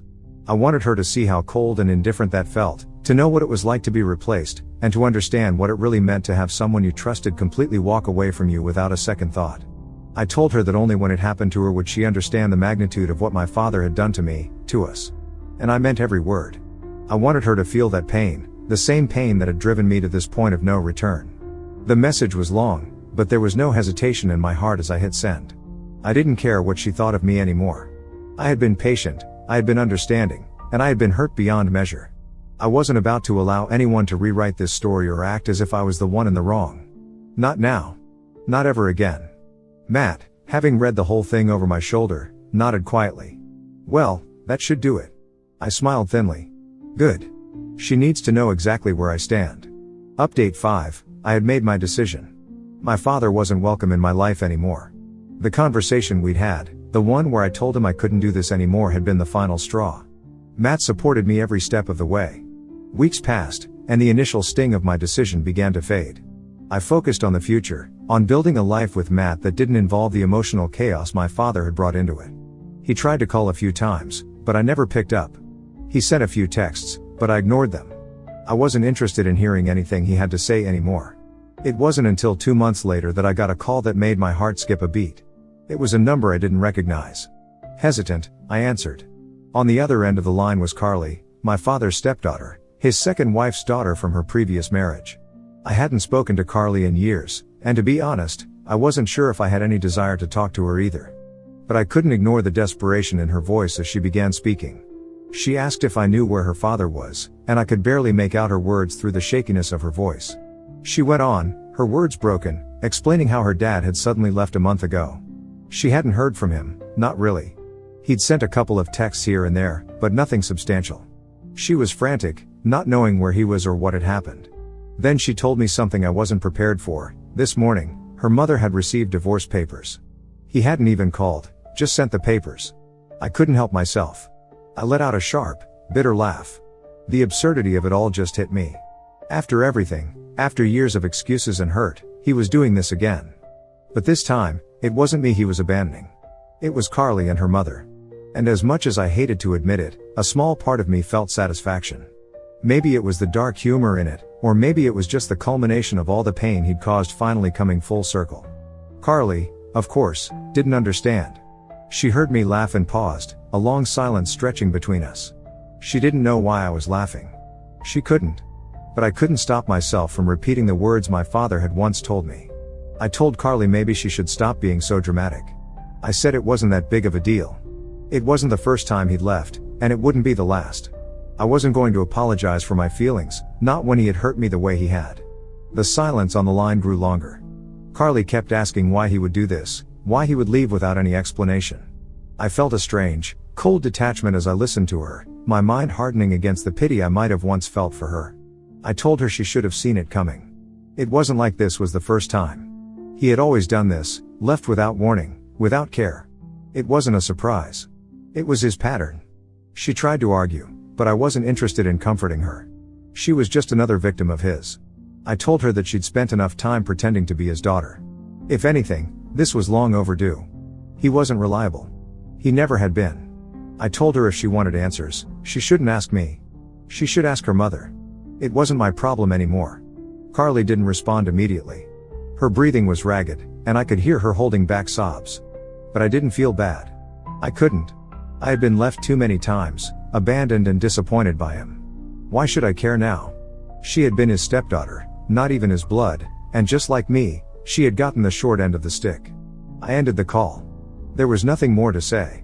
I put the phone down with a finality that felt strange but freeing. I wasn't going to apologize for the way I had reacted. I wasn't going to apologize for cutting him off, for finally saying enough was enough. Maybe Carly would understand someday, maybe not. But that wasn't my responsibility. My responsibility was to myself, and I was putting myself first. When Matt came into the room a few moments later, he could tell something was off. He could see it in my face, hear it in my voice. He asked how it went, and I told him everything. He didn't ask me why I hadn't been more sympathetic, why I hadn't comforted Carly. He didn't tell me I should have done things differently. Instead, he just listened. He understood. He held me as I exhaled, as I felt the last of the weight I had carried for so long finally begin to lift. Relax, I didn't even think we'd make it this long. You're just a phase, she said at our anniversary dinner, so I paid the bill and left. Now she's texting me every day, begging for a second chance. Hey viewers, before we move on to the video, please make sure to subscribe to the channel and hit the like button if you want to see more stories like this. Thanks. I've always been the dependable one. The guy people count on to show up, to do the work, to keep my word. It's not glamorous, and I've never pretended to be the most exciting man in the room. But I thought that was exactly what made me a good partner. When I started dating Melissa 3 years ago, I believe she saw that too. She used to say things like, "I've never felt this secure before," or "You're the only one I can really trust." I liked hearing it, because I wasn't rich, I wasn't flashy, but I worked hard, and I always tried to make her feel cared for. When her car broke down during her last semester of college, I used my savings to help her fix it. When she failed a class and thought she'd have to delay graduation, I stayed up with her until 3 in the morning quizzing her with flashcards. When she couldn't make rent for a couple of months, I covered it without making her feel bad. That's who I was in the relationship, the safety net, the steady hand. But lately, things had changed. Over the past 6 months, Melissa had developed this restless energy. It started small. She'd make comments about how her friends' boyfriends surprised them with trips, or how some of them just had that spark. At first, I brushed it off as normal comparison. It's hard not to stack your life up against your friends when they're posting every perfect date on social media. Then the remarks turned sharper. When I suggested a movie night, she'd roll her eyes and say, "We always do the same thing." When I cooked dinner, she'd comment, "It's nice, just not very exciting." Once, when I mentioned wanting to save up for a house, she laughed and said, "God, you sound like a 40-year-old suburban dad already." It stung. I didn't fight back, though. I told myself she was just stressed with work, maybe overwhelmed by how serious things were getting. I believe people had phases, and you didn't just throw away 3 years because someone was a little moody. So when our anniversary was coming up, I wanted to do something thoughtful. Something to remind her that I cared and that our relationship was worth celebrating. I booked a reservation at a nice restaurant downtown. Not the fanciest in the city, but nicer than our usual places. I even ironed my shirt and bought a bottle of her favorite wine to leave at her apartment for when we got back. The night of the dinner, I showed up at her door with flowers. She opened it dressed well enough, but her face didn't light up. Roses? She asked flatly. Yeah, I said, smiling anyway. Happy anniversary. She took them, mumbled thanks, and set them on the counter without much of a glance. On the drive over, she spent most of the time scrolling her phone, laughing at something her friend had posted. I tried to start a conversation about work, but she answered in one-word replies. I told myself she'd warm up once we got to the restaurant. The hostess led us to a small table by the window, candles flickering between us. It should have felt romantic, but Melissa sighed like she was bored already. This place is fine, she said, looking around. I forced a smile. I thought you'd like it. It's got great reviews. Sure, she muttered, reaching for the menu. I didn't know it then, but what she was about to say over that meal would stick with me forever, burned into my memory like a scar. The server came over, cheerful and polite, and took our drink orders. Melissa asked for a cocktail she'd seen trending on TikTok. I just asked for water. When the server walked away, I leaned forward, trying to break through her distracted expression. So 3 years, huh? Hard to believe it's been that long already. Melissa barely looked up from her phone. Yeah, time flies. I chuckled lightly. Remember our first date? That little diner with the sticky booths. She smirked. Honestly, I only went because my roommate canceled on me. I didn't think you'd actually turn into a long-term thing. It was meant as a joke, I hoped, but it landed like a stone in my stomach. I forced another smile and looked down at my menu. When our drinks came, I raised my glass. To 3 years together. Melissa clinked hers lazily against mine and took a sip. She barely met my eyes. I tried again. So, where do you see us in another 3 years? That was the wrong question. She let out a sharp laugh, one that carried to the nearby tables. A couple at the next booth turned their heads. Oh my God, she said, shaking her head. Relax. I didn't even think we'd make it this long. You're just a phase. I mean, come on. Did you really think I was going to marry you? The words echoed in my head like a gunshot. For a second, I thought I'd misheard her. What? I asked quietly. Melissa set down her glass and leaned back, her voice dripping with condescension. Don't look so shocked. You're sweet, but you're not it. You're safe, reliable, predictable. That's great for a while, but it's not forever. You're just a stepping stone until I figure out what I really want. I felt my face heat, aware of the silence around us. The couple who had turned their heads earlier weren't even pretending not to listen now. I swallowed hard. You're saying this tonight? Better now than later, she said, with a shrug. I mean, it's not like you thought we were some epic love story, right? You've got to know this is temporary. The server returned with our appetizers, blissfully unaware of the tension. He set the plates down, smiled, and left. Melissa speared a bite of food and popped it into her mouth like nothing had happened. This isn't bad, she said casually. I stared at her, trying to process the fact that the woman I'd spent 3 years of my life with had just reduced me to a placeholder. On our anniversary, in public. I wanted to argue. I wanted to demand how she could say that after everything I'd done for her. I wanted to remind her of the nights I stayed up quizzing her, the money I'd spent helping her out of trouble, the loyalty I'd given without question. But instead, I sat back, breathed slowly, and said nothing. The rest of the meal passed in silence on my end, punctuated by her occasional remarks about the food or some story from her friend group. To anyone watching, it probably looked like I'd gone numb, and in a way, I had. When the check came, I didn't hesitate. I slipped my card into the folder, paid, and thanked the server politely. Melissa didn't even glance at the bill. Outside, the cool night air hit me, but it didn't bring relief. I drove her home in silence. She scrolled on her phone again, humming under her breath like she hadn't just gutted me. When we pulled up to her place, she finally looked at me. You're awfully quiet, she said. I gripped the steering wheel. Yeah. She rolled her eyes. Don't be dramatic. I was just being honest. I didn't respond. I just waited until she got out, then drove away. My hands were shaking on the wheel, but my face was calm. That calm, I realized, was the only thing I had left. I didn't sleep much that night. Her words replayed in my head over and over. You're just a stepping stone. A phase. Did you really think I was going to marry you? Every time I closed my eyes, I saw her smirk, her casual cruelty. The next morning, I made a decision. I wasn't going to let her twist this into some vague misunderstanding or another one of her half-baked jokes. I needed clarity, and I needed it face to face. So I drove to her apartment. Melissa opened the door in sweatpants, coffee mug in hand, scrolling her phone as usual. "Wow, you're up early," she said, stepping aside to let me in. "I figured you'd still be sulking." "I'm not sulking," I said flatly. She shrugged and flopped onto the couch. "Okay, Broody. What's up?" I sat down across from her. "Last night. What you said. I need you to be completely honest with me. Do you actually see this relationship going anywhere?" She took a sip of coffee and smirked. "You're really hung up on that, huh?" "Melissa, just answer." Her tone turned airy, almost rehearsed. "Look, you're nice. You've been good to me. But you're not exactly thrilling. You don't push me. You don't challenge me. It's like, being with you is easy. Too easy. And honestly, I think I need someone who excites me more." I clench my jaw. Excitement fades. Stability lasts. You don't think that matters? "Not to me," she said bluntly. "I'm 24, not 40. I don't want to settle down with the safe option. I want passion, adventure, fun." I leaned forward. "So what was I then? A placeholder until you find someone who checks your boxes?" She laughed. "Exactly.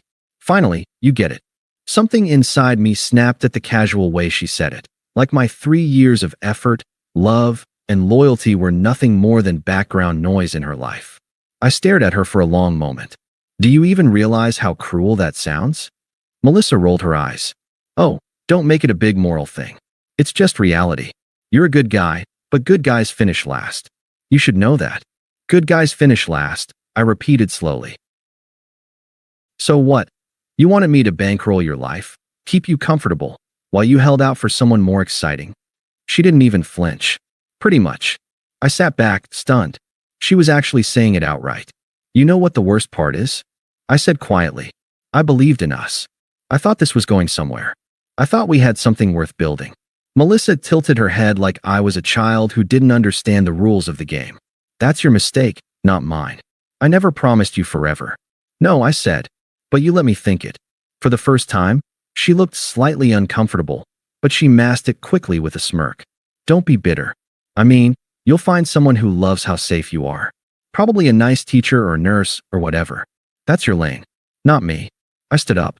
"You're right." She raised an eyebrow. "I am. Yeah. You're not my forever. You're not even my right now anymore." Her smirk faltered. "What do you mean?" "I mean we're done.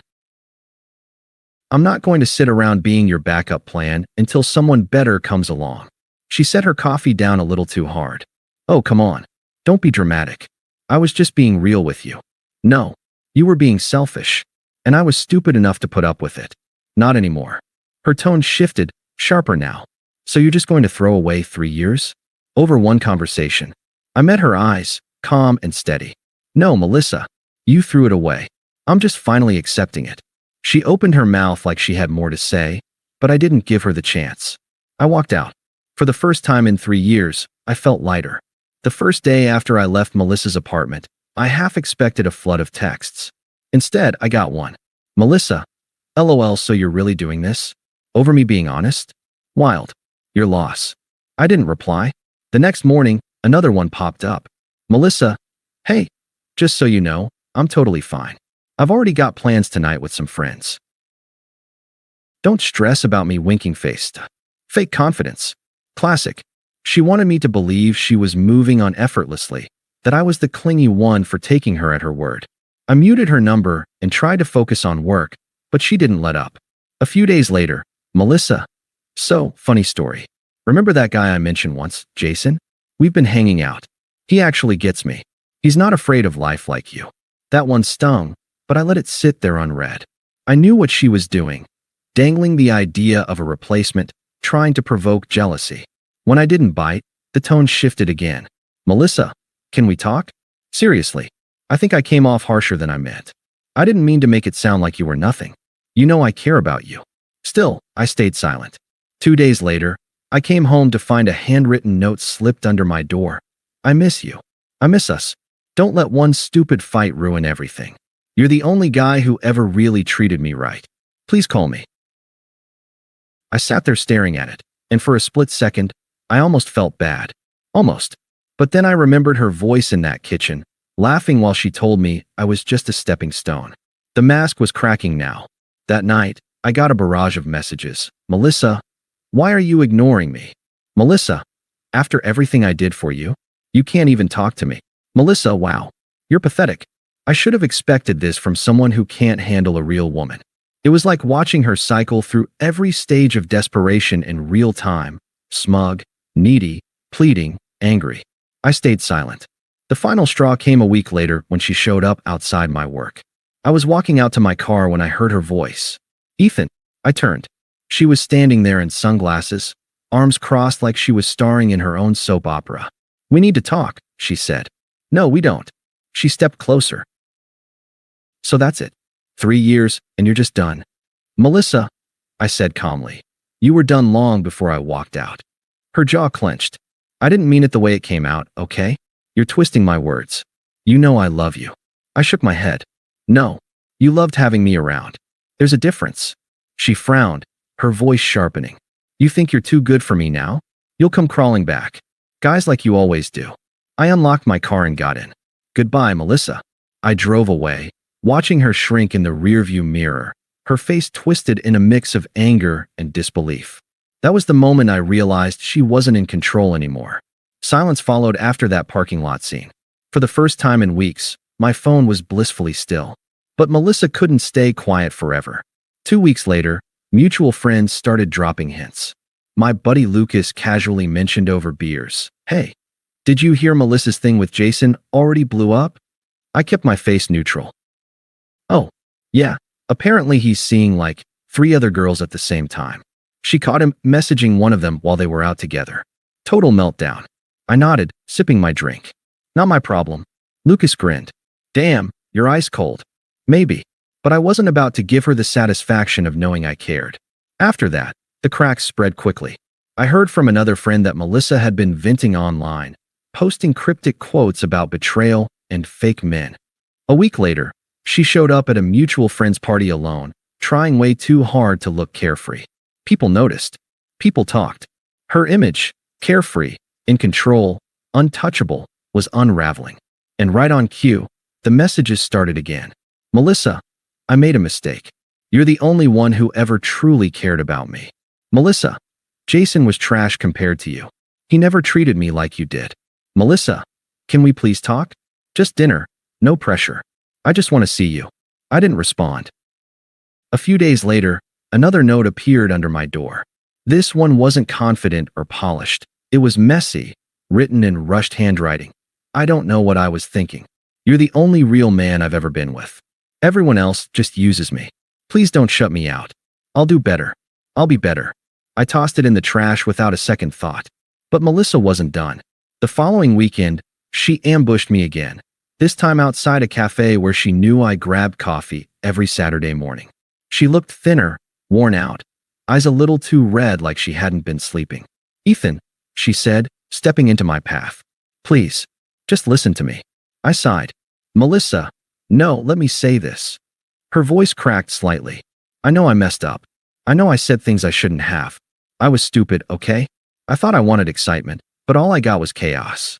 I thought I was trading up, but I traded down. You were the best thing I ever had, and I threw it away. I stood there quiet. She grabbed my wrist, desperate now. Just give me another chance. Please. I'll prove it to you. We can start over. Her eyes were wet, and for the first time, there wasn't even a hint of that smug smile. Just desperation. And in that moment, I felt it, clarity. I didn't hate her. I didn't even feel angry anymore. I just didn't care. I gently pulled my wrist free. Melissa, this isn't my burden anymore. Her face fell, but I walked past her into the cafe. That was the last time I saw her up close. A month passed without a word from Melissa. I thought maybe she'd finally accepted it. Then came Sam's birthday party. Sam was one of those everybody shows up kind of friends, so I knew Melissa might be there. I debated skipping, but ultimately, I wanted to prove, to myself more than anyone, that I could walk into a room with her and not flinch. When I arrived, people greeted me warmly. I'd been keeping my distance socially since the breakup, but now I felt lighter, more present. And apparently, people noticed. About an hour in, I saw her. Melissa was in the corner nursing a drink, trying to act casual, but her smile never quite reached her eyes. She looked drained, smaller somehow. The queen bee had lost her sting. She spotted me and froze. Then, as if rehearsed, she straightened her shoulders and walked over. "Ethan," she said, voice soft, almost rehearsed. "Can we talk?" I kept my tone polite, detached. "What is there to talk about?" Her eyes darted around. She didn't want an audience. "Not here. Just step outside with me for a minute." I shook my head. "If you've got something to say, say it." Her mask cracked, just a little. "Okay, fine." She took a breath. "I was wrong. About everything. About you. About us. I thought I wanted someone exciting, someone different. But all I got was guys who didn't care, who treated me like trash. You were the only one who ever showed up for me. You're the one who actually mattered." The words hung in the air. A few people nearby pretended not to listen, but I could feel the attention. Melissa's eyes glistened. "Please. I just want another chance. We can start fresh. I swear I won't take you for granted this time." I studied her for a moment. Not with anger, not with longing, just clarity. "No, Melissa," I said evenly. Her face tightened. "Why not? After everything we had. Because what we had died the moment you told me I was just a phase. A stepping stone. Remember?" Her lips parted like she might deny it, but she knew I was right. I continued, calm and steady. "I gave you everything I had. Time, loyalty, love. And you laughed in my face for it. You wanted excitement, adventure, chaos. You found it. But that's not my world.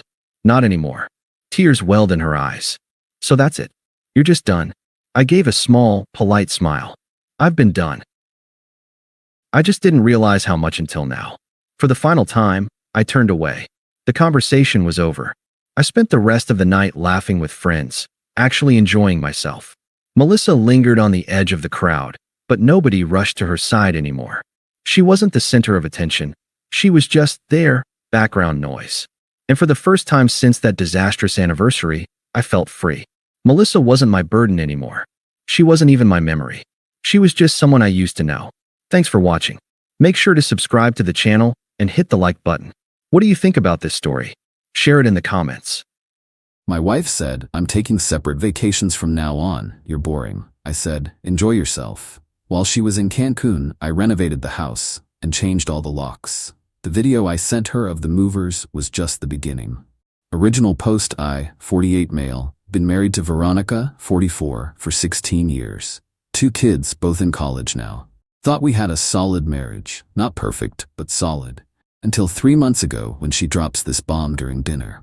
"I've decided I'm taking separate vacations from now on." "You're boring, Robert. All you want to do is fish and watch documentaries. I need excitement in my life." I set down my fork. "Separate vacations?" "Yes, starting with Cancun next month. Already booked it. 5 days all inclusive." "With who?" She waved her hand dismissively. "Some friends from my spin class. You wouldn't know them." Something felt off, but after 16 years you pick your battles. "All right, enjoy yourself." She seemed surprised I didn't fight it. "Really? You're okay with this? If that's what you need, Veronica?" The next few weeks, she was different. Giddy. Shopping for new swimsuits, getting her nails done, spray tan, acting like a teenager going to prom. Meanwhile, she barely acknowledged my existence. I became furniture in my own home. The day she left, she kissed my cheek like I was her uncle. "Try not to be too boring while I'm gone. Have fun," I said. Soon as her Uber left, I made a call. "Hey, Jerome?" "Yeah, she's gone. Bring the crew Monday morning. We've got 5 days. See, Jerome's my contractor buddy. Been planning this for weeks, ever since Veronica announced her separate vacation plan. If she wanted separation, I'd give her exactly that. Update 1 Monday morning, 7 a.m. sharp. 3 trucks pulled up. Jerome brought his whole crew, 8 guys ready to transform this place. First order of business, master bedroom. Veronica always complained it was too masculine with my dark wood furniture and navy walls. Well, now it was about to become my room exclusively. Painted it charcoal gray, installed built-in shelves for my books, mounted my 65-inch TV she always hated, even put in a mini fridge. Her walk-in closet? Converted it to my home office. Finally had space for my fly tying station and vintage fishing rod collection. The guest room became her new room. Painted it beige, she loves beige, moved all her clothes there, installed a simple rod for hanging, basic dresser from IKEA. Nothing fancy, functional. Tuesday was the living room. Out went her live, laugh, love signs and throw pillows with motivational quotes. In came my leather recliners, pool table, and dartboard, the formal dining room she insisted on, now my workshop for building custom lures. Wednesday, the kitchen. Removed her wine bar, installed a chest freezer for my fishing catches. Her collection of decorative plates, boxed up, replaced with my signed sports memorabilia. But Thursday? Thursday was the masterpiece. Changed every lock in the house, front door, back door, garage, even the shed. New keypad entry system, codes only I knew. Then installed security cameras, full coverage accessible from my phone. Her car was in the garage. She took an Uber to the airport. Perfectly legal for me to move it to the driveway. Covered it with a tarp, like it was being stored. Friday morning, Jerome's crew finished up. House looked incredible. My house cost me about $15,000 all in, worth every penny.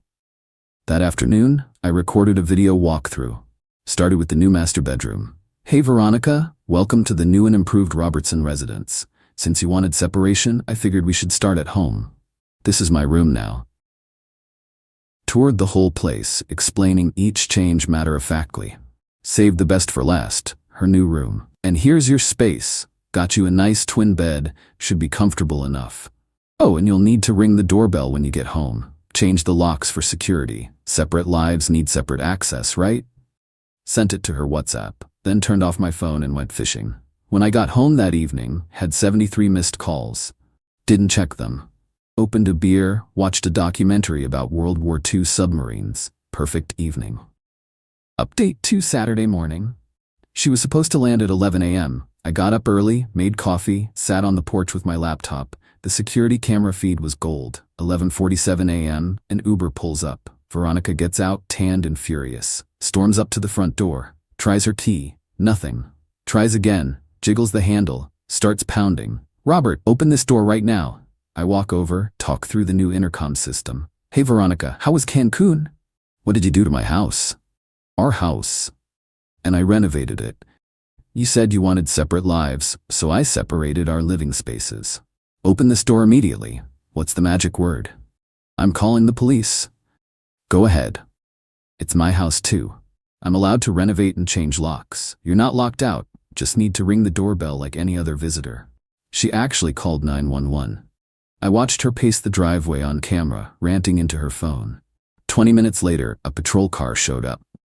I opened the door before they knocked, stepped outside. Officers, I'm Robert Robertson, homeowner. Young cop looked tired already. Sir, your wife says you've locked her out? Not at all. She has access, just needs to request entry. We're transitioning to separate living arrangements per her request. Here's the situation. Explained about the separate vacations, the renovation, her new room. Even showed them the video I'd sent her. Older cop suppressed a smirk. Ma'am, if your name's on the deed, you have a right to access. He has to let you in. But he's also allowed to renovate and change locks as a co-owner. Veronica pushed past me when I opened the door wider. The shriek when she saw the living room was worth everything. Where are my things? In your room, down the hall, first door on the right. She ran through the house like a tornado. Each room brought new sounds of outrage. The master bedroom got the loudest scream. Where's my closet? That's my office now. Your clothes are in your room. She burst into the guest room, saw the twin bed, basic furniture, her clothes hung on a single rod. This is abuse. The cops were still there watching from the doorway. Ma'am, the older one said, I don't see any abuse. You have a room, your belongings, full access to common areas. This is a civil matter. They left. Veronica called her sister, then her mother, then her friend Denise. Each call got louder. I went to my workshop, started working on a new lure. Could still hear her screaming through the walls. Music to my ears. Update 3. The entitlement escalated fast. Sunday morning, Veronica's sister Hannah showed up with their mother, Beatrice. 3 generations of fury at my door. You've lost your mind, Beatrice announced, pushing into my living room. Morning, Beatrice. Hannah, coffee? Hannah surveyed the room. This is financial abuse, emotional terrorism. It's renovation. Veronica wanted separate lives. I obliged. She wanted separate vacations, not this. Separate vacations are just the beginning of separate lives, aren't they? I'm just helping the process along. Veronica emerged from her room, looking haggard. Mom, make him change it back. Beatrice turned on me. You will restore this house immediately or we'll sue you for everything. For what? Improving my own property? Good luck with that. Then came the revelation. Hannah let it slip. Veronica, just tell him about Keith, maybe he'll understand. The room went silent. Veronica's face went white. Who's Keith? I asked calmly. Veronica stammered. He's just someone from spin class. The one you went to Cancun with? There was a group. Name them. Silence. I pulled out my phone, showed them something interesting. Funny thing about social media. Keith Martinez posted a lot of photos from Cancun. Romantic dinners for two, sunset selfies, couples massage. You two looked very separate.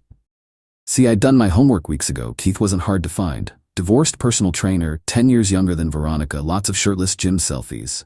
Beatrice turned to her daughter. Veronica Marie? It's not what it looks like.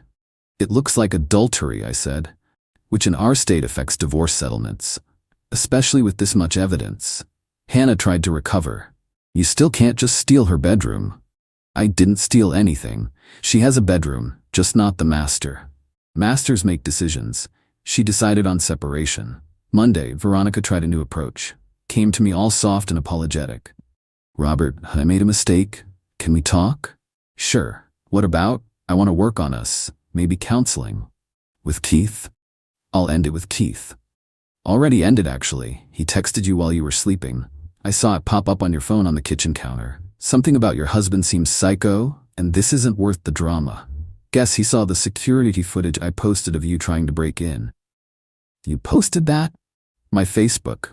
My security camera's my right. She tried tears next. I'm sorry. I love you. 16 years, Robert. 16 years and you got bored. Your words. I didn't mean it. Which part? The boring part? Or the part where you planned a vacation with another man? Tuesday, she served me with emergency divorce papers, demanding I restore the house, temporary exclusive use of the home, spousal support, the works. My lawyer, Thompson, literally laughed when he read it. She admitted to an affair, you have evidence, and she wants exclusive use? Judge Rayburn will love this. Update 4. Court hearing was Thursday. Veronica showed up in her best victim outfit, conservative dress, minimal makeup, trying to look wounded. Her lawyer, some young guy fresh out of law school, started strong. My client has been effectively evicted from her marital bedroom and subjected to psychological manipulation. Judge Rayburn, older woman, been on the bench 30 years, cut him off. Counselor, I've reviewed the filings. Your client announced she wanted separate vacations and called her husband boring, correct? That's taken out of context. It's a direct quote. Mr. Robertson, explain the renovations. I stood. Your Honor, my wife declared she wanted separation in our lifestyle. I accommodated by creating separate living spaces. She has a private room, full access to common areas, all her belongings. I didn't evict her. I gave her exactly what she asked for. And the locks? Security upgrade. She has access, just needs to request entry. Given she was vacationing with another man, I felt it prudent. Thompson submitted the evidence, Keith's social media, credit card records showing Veronica bought his ticket, text messages my PI had legally obtained from her public posts. Judge Rayburn looked at Veronica. Ma'am, you committed adultery? It wasn't, I mean Keith and I. Yes or no? Yes. And you want exclusive use of a home you cheated in, that your husband renovated with his separate funds? Her lawyer tried to salvage. The renovations were vindictive. They were responsive, Judge Rayburn corrected. Your client wanted separation. She got it. Motion denied. Furthermore, given the evidence of adultery, I'm granting Mr. Robertson's counter motion for exclusive use pending final divorce proceedings. Mrs. Robertson, you have 30 days to vacate. Veronica exploded. That's my home. Which you turned into a launching pad for affairs. 30 days. Friday, Veronica went nuclear. Called my employer, claiming I was mentally unstable and dangerous. HR did a perfunctory investigation, found nothing. I'd already briefed them weeks ago. Saturday, she tried to break into my workshop at 3 a.m. Cameras caught everything. She took a hammer to the lock before the alarm scared her off. Called the cops myself this time. I want to press charges for attempted breaking and entering. They arrested her. Beatrice had to bail her out. The mugshot was unfortunate for her. Sunday, desperation move. Keith showed up. Bro, we need to talk. We don't. Look, I didn't know she was married at first. She wore her wedding ring in your Cancun photos. Okay, but can't we work this out? She loves you, man. She loves my house and bank account. You can have her. Oh wait, you already dumped her via text. That's not, Teeth, you're a personal trainer living in a studio apartment driving a 2008 Honda. You thought you found a sugar mama. Now you know she's broke without me. Still interested? He left without another word. Final update. It's been 2 months since Cancun. Divorce finalized last week. Veronica fought tooth and nail, but the adultery evidence was overwhelming. Final settlement. I kept the house bought before marriage, my name on deed. She got her car and retirement account. No spousal support. Thank you, adultery clause. Split the joint savings 60-40 in my favor. She had to move back with Beatrice. Last I heard, she's working full-time now instead of the part-time hobby job she had during our marriage. Teeth disappeared completely once he realized there was no money. The renovation stays. Love my new master suite. The pool table gets regular use when my buddies come over. The workshops produce some of my best lures yet. Hannah sent one last nasty text about how I destroyed Veronica's life. I responded with a photo of the "I'm boring" text Veronica sent me before Cancun. She destroyed it herself. I just stopped paying for the demolition. Blocked them all after that. Funny thing, I ran into Veronica's spin class instructor at the grocery store. Lorraine, nice older lady. Robert, heard about the divorce. I'm sorry. Thanks, Lorraine. Can I tell you something? There was no group Cancun trip, never was. When Veronica told the class about it, we all knew what was up. Teeth wasn't exactly subtle about their friendship. How long? 6 months at least. They thought they were sneaky, but everyone knew. 6 months. While I was being boring, working to pay for her lifestyle, she was planning her escape with a personal trainer who thought she had money. Best $15,000 renovation I ever spent. The security cameras alone paid for themselves in entertainment value. The look on her face when she realized the twin bed wasn't a joke, priceless. Some people asked why I didn't just divorce her when I found out about Teeth. Simple, she wanted separation, but on her terms. Keep the house, the marriage benefits, while living her exciting life. Instead, she got actual separation. The kind where actions have consequences. My life's pretty boring now, I guess. Fish on weekends. Watch documentaries in my home theater. Work on lures in my workshop. Have a beer with friends around the pool table. Boring's underrated. At least it's honest. Oh, and that video I sent her of the renovation tour? My lawyer had it admitted as evidence, showed clear communication of new living arrangements and absence of malicious intent. Judge Rayburn particularly enjoyed the part where I cheerfully showed her the twin bed. Veronica's lawyer tried to argue the twin bed was psychological warfare. Judge's response, a bed's a bed. She wanted separation. She got her own separate bed. Case closed. Living well isn't the best revenge. Living boring is. Because it reminds them every day that they gave up stability for excitement and ended up with neither. My name is Cheryl, and I am a 32-year-old single mother living in Boston with my beautiful daughter, Lily. I built a tech company from nothing into a multi-million-dollar enterprise, yet my family still sees me as their greatest shame. At my parents' 40th anniversary party, my father publicly called me the family disgrace and ordered me to leave. I simply said fine and walked out with dignity. What they never realized was that they had been secretly living off my $10 million fortune for years.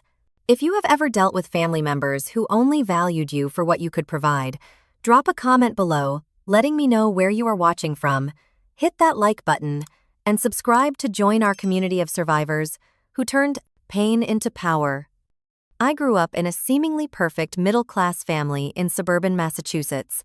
Our white colonial house with blue shutters looked like something from a magazine spread about the American dream.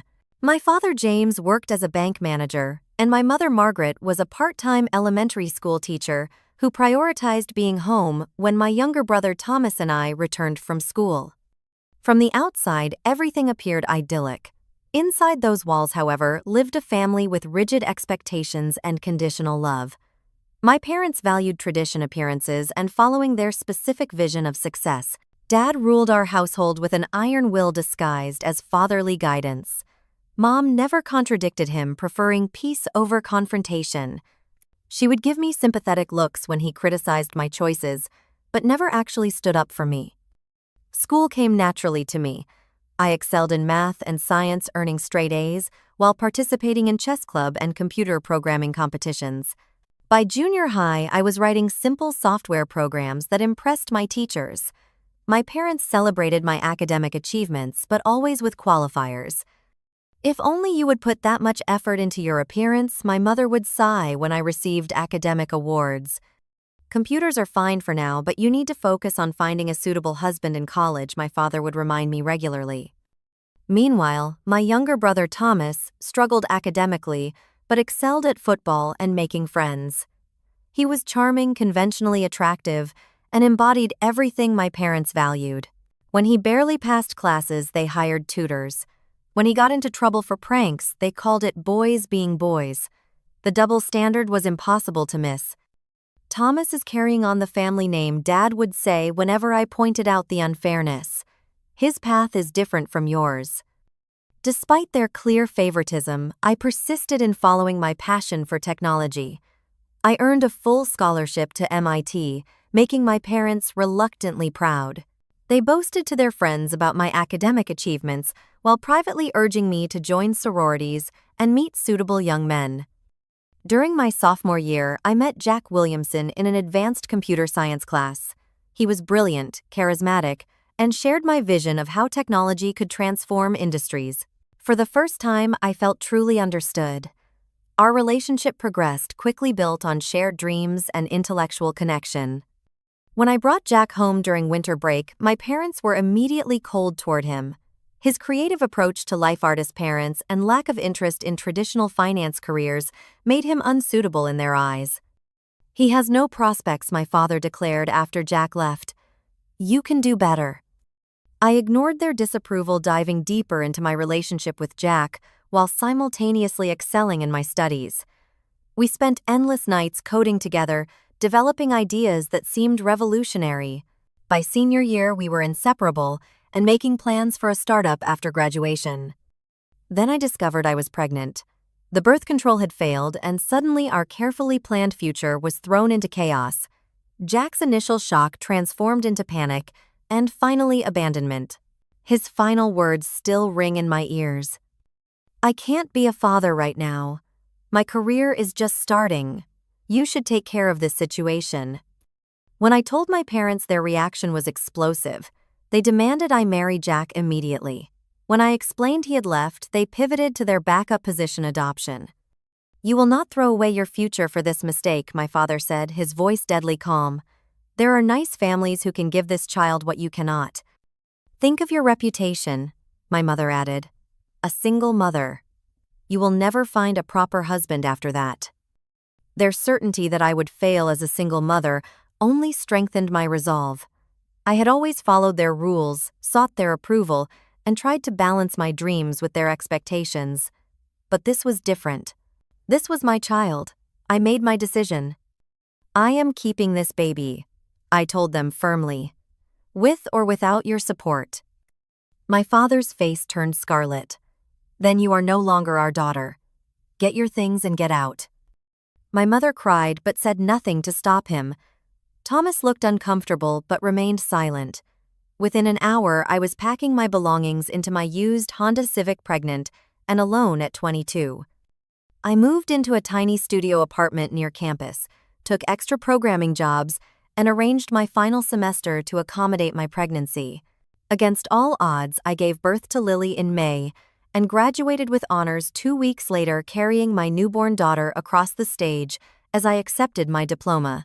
No one from my family attended. The first year after graduation was the hardest of my life.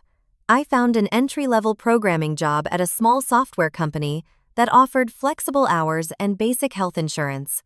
The pay barely covered rent, childcare, and necessities, but it was a start. Every morning, I would drop Lily at a home daycare run by an elderly woman named Mrs. Garcia, who charged less than the commercial centers and treated Lily like her own grandchild. After work, I would rush to pick up Lily, feed and bathe her, and then spend precious moments playing and reading to her before her bedtime. Once she fell asleep, my second workday began. Between 9 at night and 2 in the morning, I worked on developing my own app, fueled by coffee and determination. The idea had come to me during pregnancy. I noticed how fragmented healthcare information was for expectant mothers with data scattered across various platforms and providers. My app, initially called Mom Connect, would integrate all aspects of maternal and child healthcare, allowing secure information sharing between patients and multiple providers. By day, I wrote code for enterprise software. By night, I built my dream line by line while my baby daughter slept beside me. When exhaustion threatened to overwhelm me, I would look at Lily and find renewed purpose. She deserved more than a life of constant struggle. After 6 months of development, I had a working prototype. I began approaching investors confident in my product, but unprepared for their dismissive attitudes.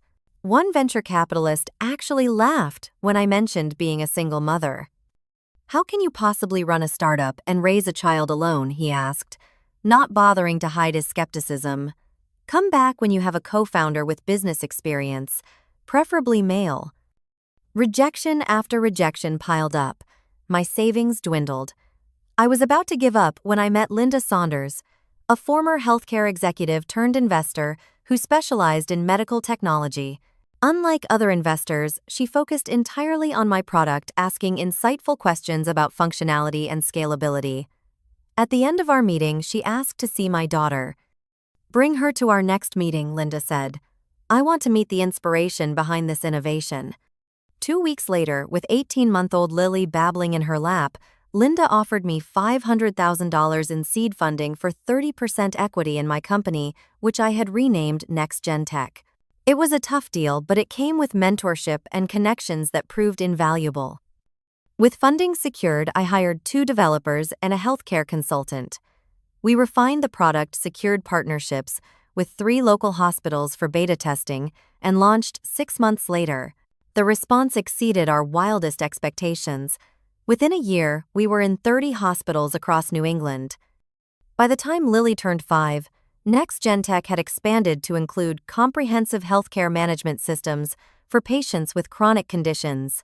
Our revenue hit 8 figures. We received acquisition offers from major tech companies that I consistently declined. This was my creation, and I wanted to guide its growth. At 27, I bought my first real home, a beautiful 4-bedroom house in a good school district with a yard where Lily could play. After years of renting, small apartments having a permanent home felt surreal. I remembered how I had once feared I would never provide stability for my daughter. Lily grew into a bright, compassionate child who inherited my love of learning and problem-solving. She also developed a natural empathy that amazed me, always concerned about others' feelings and quick to offer comfort. We built a life filled with love, books, adventures to museums, and weekend science experiments in our kitchen. When Lily was 5, she began asking questions about my parents. Where were her grandparents? Why did she only have Mrs. Garcia as a grandmother figure? I had never spoken negatively about my family, but I had also never reached out to them. Their rejection had cut too deeply. It was Lily who inspired me to try again. "Maybe they miss you, but don't know how to say sorry," she suggested with the simple wisdom of a child. I found my parents living in the same house, though it needed repairs and updating. The initial reunion was awkward and tense, with my mother crying and my father maintaining a stiff formality. They seemed shocked by Lily, perhaps because she was tangible proof that I had succeeded without them. They were equally surprised to learn about my company, though they clearly did not understand its significance. Our relationship remained distant but cordial. They would invite us for occasional Sunday dinners, during which my father would critique my parenting choices, while my mother fretted about Lily not having a father figure. Thomas, now married with twin boys, would visit with his wife Amanda. When we were there, always making subtle comments about my lucky break in business. What none of them knew was that their financial situation had been deteriorating for years. My father had been forced into early retirement during bank restructuring. Thomas had attempted several business ventures, all failures that drained my parents' savings. His house cars and children's private school tuition were far beyond his actual income as a sales manager. It started with small requests.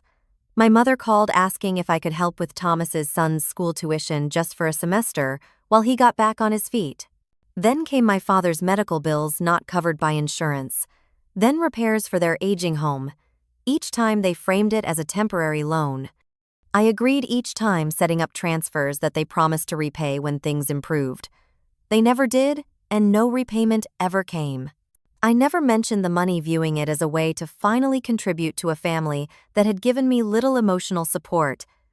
What they did not know was that I had quietly purchased their mortgage when the bank was selling off loans.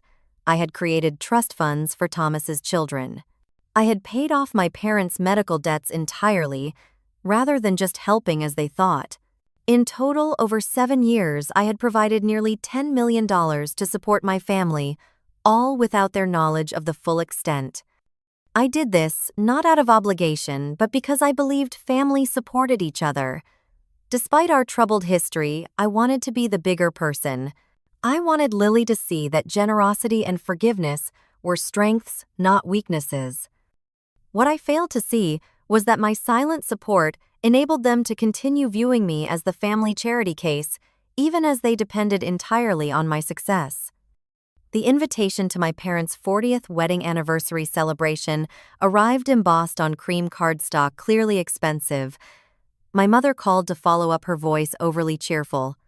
"We really hope you and Lily can make it," she said, emphasis on really suggesting surprise that they had included us at all. I felt a surge of hope.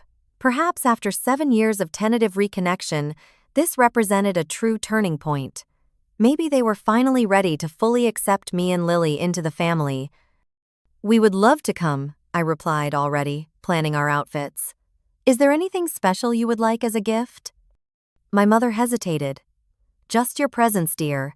Though if you wanted to contribute to the venue cost, we would not object. These things are so expensive these days." What she did not know was that I had already received a call from the country club manager, thanking me for settling the entire event bill in advance. My parents had reserved the venue, but I had arranged to cover all costs without their knowledge. The weekend of the party, Lily and I went shopping for the perfect dresses and gifts. At 10 years old, Lily was excited about her first formal family event. We selected a tasteful silver photo frame with my parents' wedding date engraved alongside their anniversary date, and filled it with a professionally restored version of their original wedding photo. For my mother, we added a delicate diamond bracelet. For my father, a vintage watch similar to one his father had owned. "Do you think they will like me better now?" Lily asked, as we wrapped the gifts, her innocent question breaking my heart. "They do like you, sweetie," I assured her, though we both knew their interactions with her had always been stiff and formal. "They just show it differently than other grandparents." We arrived at the country club at precisely 6 o'clock. The ballroom was beautifully decorated with flowers, twinkling lights, and enlarged family photos on easels throughout the space. I immediately noticed that none of the photos included me past age 18, and none featured Lily at all. My mother greeted us with air kisses. "Cheryl, you look nice." And "Lily, my goodness, you have grown." Her compliments sounded rehearsed, her smile not quite reaching her eyes. My father shook my hand formally and nodded at Lily. "Thank you for coming," he said, as though addressing casual acquaintances rather than family. As more guests arrived, it became clear that we were seated at the furthest table from the main party alongside distant cousins I barely knew. Thomas and Amanda, meanwhile, were prominently placed at the head table with their sons. Throughout the cocktail hour, I caught fragments of conversations about me. "That is James and Margaret's daughter, the one who had the baby in college. I heard she has some computer job. They help her out financially. Such a shame. She was so promising before she threw it all away." I kept a smile fixed on my face, introducing Lily to relatives who seemed surprised she was articulate and well-behaved. My Aunt Patricia actually said, she seems quite normal considering." Thomas made his way to our table, champagne glass in hand, little sister slumming it with the outer circle, I see. His smile was sharp. Dad wanted family up front, but there were space constraints. "We are fine here," I replied evenly. The centerpieces are lovely.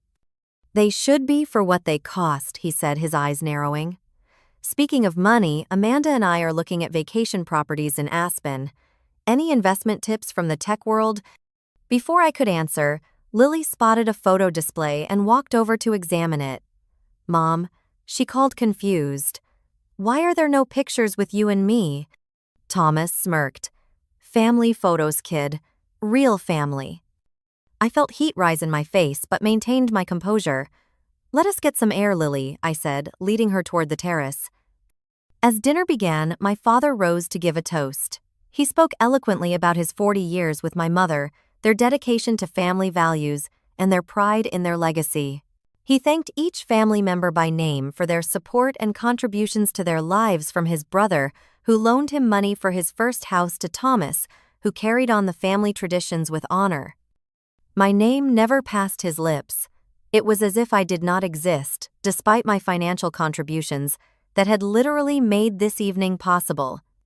After dinner, while guests mingled, Lily asked innocent questions about old family stories mentioned in the speeches. Thomas's wife, Amanda, who had been drinking steadily, laughed sharply. Your mother wouldn't know those stories, sweetie. She checked out of this family when she decided to have you instead of making responsible choices. Her voice carried more than she perhaps intended. Lily's eyes widened. What do you mean? She means I intervened, my voice steady, that I made different choices than what some family members expected, and I have never regretted those choices for a second because they gave me you. Amanda rolled her eyes. Always the martyr. Meanwhile, we all know who really supports this family, while you play businesswoman. Something in me snapped, not in an explosive way, but in the quiet breaking of a dam that had held back years of hurt and resentment. Lily is my daughter, and she is the best decision I ever made, I said clearly. I would appreciate if you kept your opinions about my choices to yourself, especially in front of her. The conversation around us died as my father approached, face flushed with anger or alcohol or both. Are you causing a scene at our anniversary, Cheryl? He demanded. Not at all, I replied. Just setting some boundaries regarding how people speak about my daughter. He glanced dismissively at Lily, who was shrinking against my side. Always about you, isn't it? This night is about your mother and me, about family values and commitment. Values you clearly never understood. Dad, I said quietly, not here. No, let us be honest for once, he continued, voice rising. You have been the family disgrace since you got yourself pregnant and refused to correct the mistake. We invited you tonight out of courtesy, but you still cannot behave appropriately. The room had gone completely silent. Dozens of eyes watched us. Your illegitimate child does not belong at a celebration of marriage, he continued, gesturing toward Lily, whose eyes were now brimming with tears. I think it is best if you both leave. My mother stood frozen nearby, saying nothing. Thomas watched with poorly concealed satisfaction. Relatives looked embarrassed, but made no move to intervene. In that moment, something crystallized within me. Years of seeking approval, of financially supporting them, while accepting emotional scraps in return of hoping they would eventually see Lily's value and mine, all of it suddenly seemed pathetically misguided. I took Lily's hand and stood straight. Fine, I said simply. The single word seemed to surprise my father more than any argument would have. He had expected pleading tears or anger. My calm acceptance left him momentarily speechless. I collected our purses and walked with dignity toward the door, Lily's hand firm in mine, her little shoulders shaking with suppressed sobs. As we passed the gift table, I left our carefully wrapped presents. Not a single family member called after us or attempted to stop our departure. The silence followed us out into the cool evening air, broken only by the sound of our heels on the pavement and Lily's quiet sniffles. In the car, Lily finally broke down completely, her sobs tearing at my heart. Why does Grandpa hate me? What did I do wrong? She asked between hiccuping breaths. I pulled into a scenic overlook and turned to face her fully. Listen to me, Lily. You have done absolutely nothing wrong. Not one thing. This is about them, not you, not us. But they are family, she insisted, confusion evident in her tear-stained face. There are different kinds of family, I explained gently. There is the family we are born into, and there is the family we choose. Sometimes the people who should love us unconditionally simply cannot or will not. That does not diminish your worth, or mine. I told her about Mrs. Garcia, who had become like a grandmother to her. About my assistant Joyce, who brought her homemade cookies and attended every school play. About my business partner Linda, who taught her chess and treated her like a beloved niece. Those people are our chosen family, I explained. They love us because of who we are, not despite it. As we drove home, Lily's questions continued, each one more insightful and heartbreaking than the last. If Grandpa thinks I am a mistake, does that mean he wishes I was never born? Does Uncle Thomas not like me because I do not have a dad? Are we poor? Amanda said we pretend to have money. This last question nearly made me laugh despite everything. If only they knew. After getting Lily settled in bed with extra stories and reassurance, I sat in my home office, emotions finally catching up to me. Anger, hurt, and a strange sense of liberation warred within me. For 10 years, I had been trying to earn the approval of people who would never truly accept me or my daughter. Tonight had finally shown me the futility of that effort. My phone rang at 11:30, displaying my lawyer David Harrison's number. He rarely called after hours, unless something was urgent. Cheryl, I apologize for the late call, but something concerning has come up, he began formally. Our financial audit flagged some unusual activity connected to your family accounts. My company performed regular audits to ensure regulatory compliance. I had established separate accounting for personal finances, especially those involving my family. What kind of activity? I asked, suddenly alert. It appears your brother Thomas has been using property you purchased as collateral for personal loans. Substantial loans, David explained. Since you are the actual owner, this constitutes fraud. That is impossible, I said. My family does not know I bought those properties. There was an awkward pause. I believe they do know, Cheryl. The documentation shows they have been aware for at least 3 years. There are acknowledgement signatures. What followed was like a surreal detective story unfolding in real time. David connected me with our financial team, who had compiled a comprehensive report of all family-related transactions. What they revealed left me stunned. The house my parents lived in, which I thought I had secretly purchased the mortgage for, had been fully transferred to my name 4 years ago with their knowledge. Thomas had been charging rent to tenants in properties I owned without my knowledge, pocketing the income while I paid the taxes and maintenance. Credit cards I had provided for emergency use showed consistent charges for luxury items, vacations, private clubs, and gambling debts. Thomas's son's private school was not being temporarily subsidized, as I had been led to believe I had been paying their full tuition for 5 years. Most shocking of all, Thomas had somehow gained access to a subsidiary account of my company and had been using it to cover personal gambling debts. The forged documentation bore a reasonable facsimile of my signature. How much? I asked, numbly. In total, how much have they taken? The financial officer cleared his throat. Based on our complete accounting, including properties' direct transfers, credit card spending, tuition, and unauthorized withdrawals, approximately $9.8 million over 7 years. I felt physically ill. Not just because of the money, substantial as it was. I could afford it. What sickened me was the deception.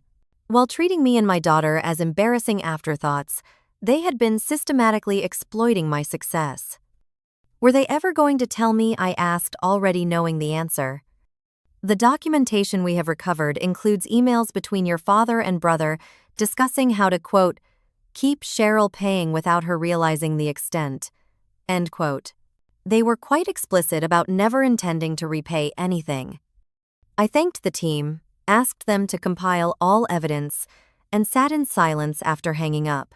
The family that had shamed me for my choices, that had called my daughter illegitimate, that had excluded us from family photos and seated us at the distant table, had been living off my money for years, while maintaining the fiction that I was the family burden. The revelation crystallized something in me. This was not just about money. It was about respect, honesty, and consequences. For too long, I had allowed them to take what I offered while giving nothing in return. I had tried to buy their acceptance, and they had exploited that vulnerability while continuing to reject me. No more. They had made their choice tonight publicly and unequivocally. Now it was time for me to make mine. Sleep eluded me entirely that night. I sat in my home office surrounded by financial records, property deeds, and email printouts, trying to comprehend the scale of the deception. Every new document revealed another layer of calculated exploitation. Credit card statements showed Thomas and Amanda had taken 3 international vacations in the past year, alone charging everything to cards linked to my accounts. Property records confirmed my parents had quietly transferred their home deed to my name when the maintenance became too expensive, while continuing to act as though they were doing me a favor by allowing visits. Most damning were the emails between family members. In one, Thomas wrote to my father, "Cheryl has no idea how much she is actually giving us. As long as we keep the individual requests small and spaced out, she will keep paying without seeing the pattern."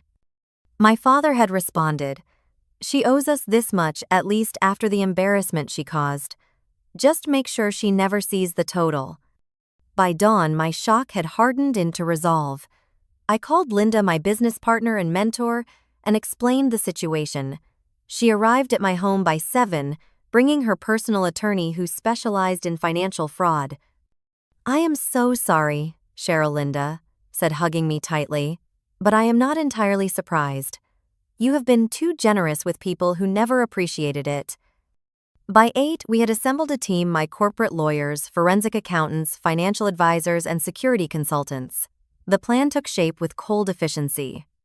"First, we freeze everything," advised Martin Chen, my chief financial officer. "All accounts, all properties, all credit cards.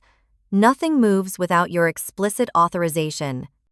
I signed the necessary documents officially revoking all financial access from every family member. Credit cards were canceled, automatic payments stopped, property access codes changed. "Next, formal documentation," said Sarah Winters, head of legal.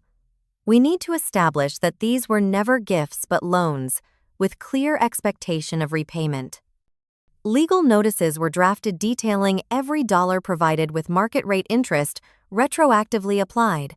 The total with interest came to nearly $12 million.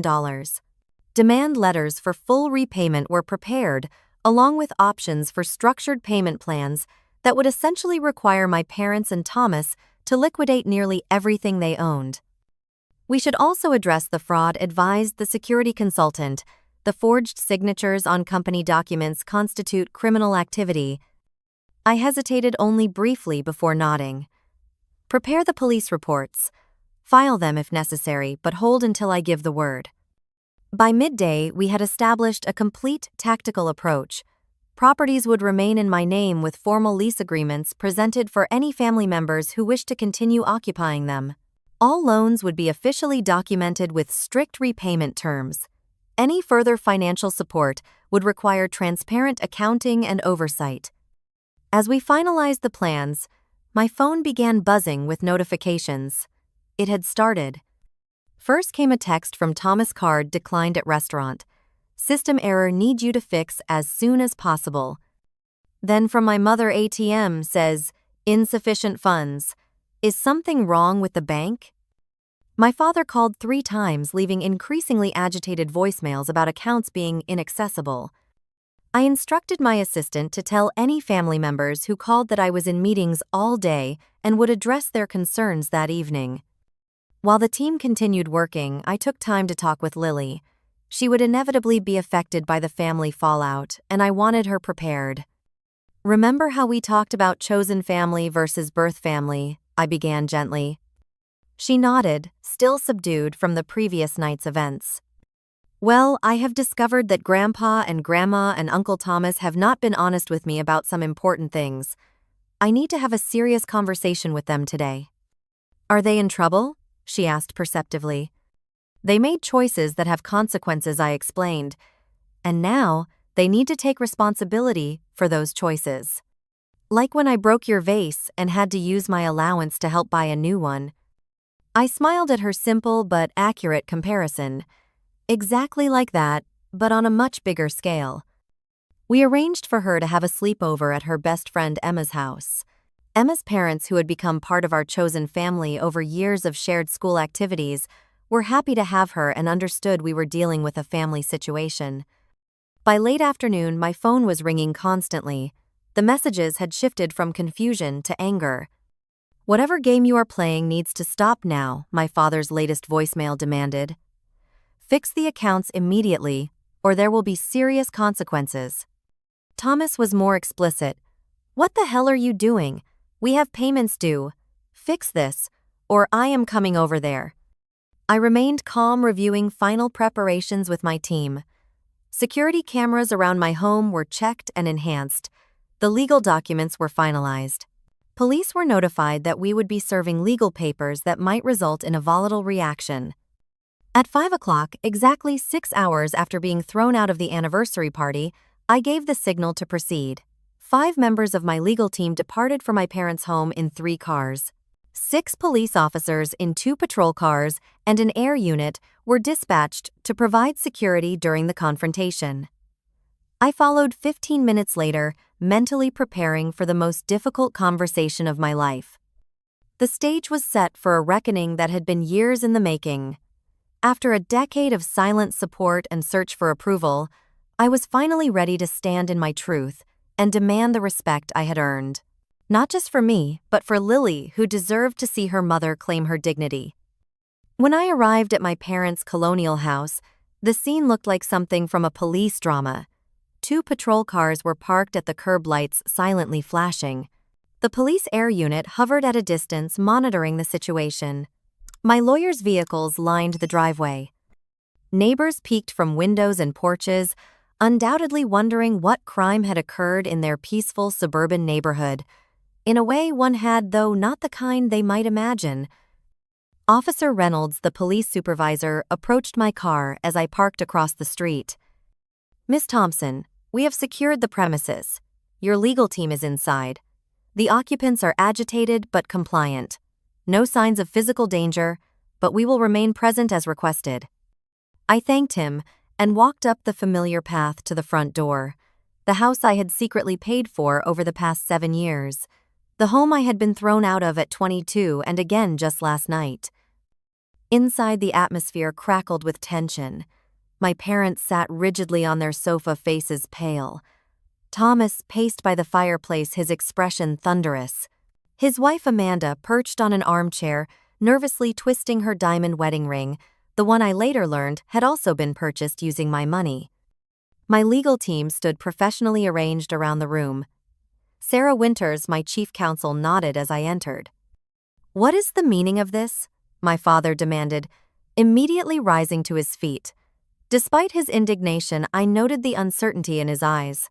For perhaps the first time in our relationship, he did not feel in control. "Cheryl, this is outrageous," Thomas interjected before I could respond. "Bringing police and lawyers to our parents' home. What are you thinking? You need to fix whatever you did to the accounts right now." "Our accounts," my mother corrected quietly, a slip that revealed more than she intended. I remained standing, declining the seat Sarah offered.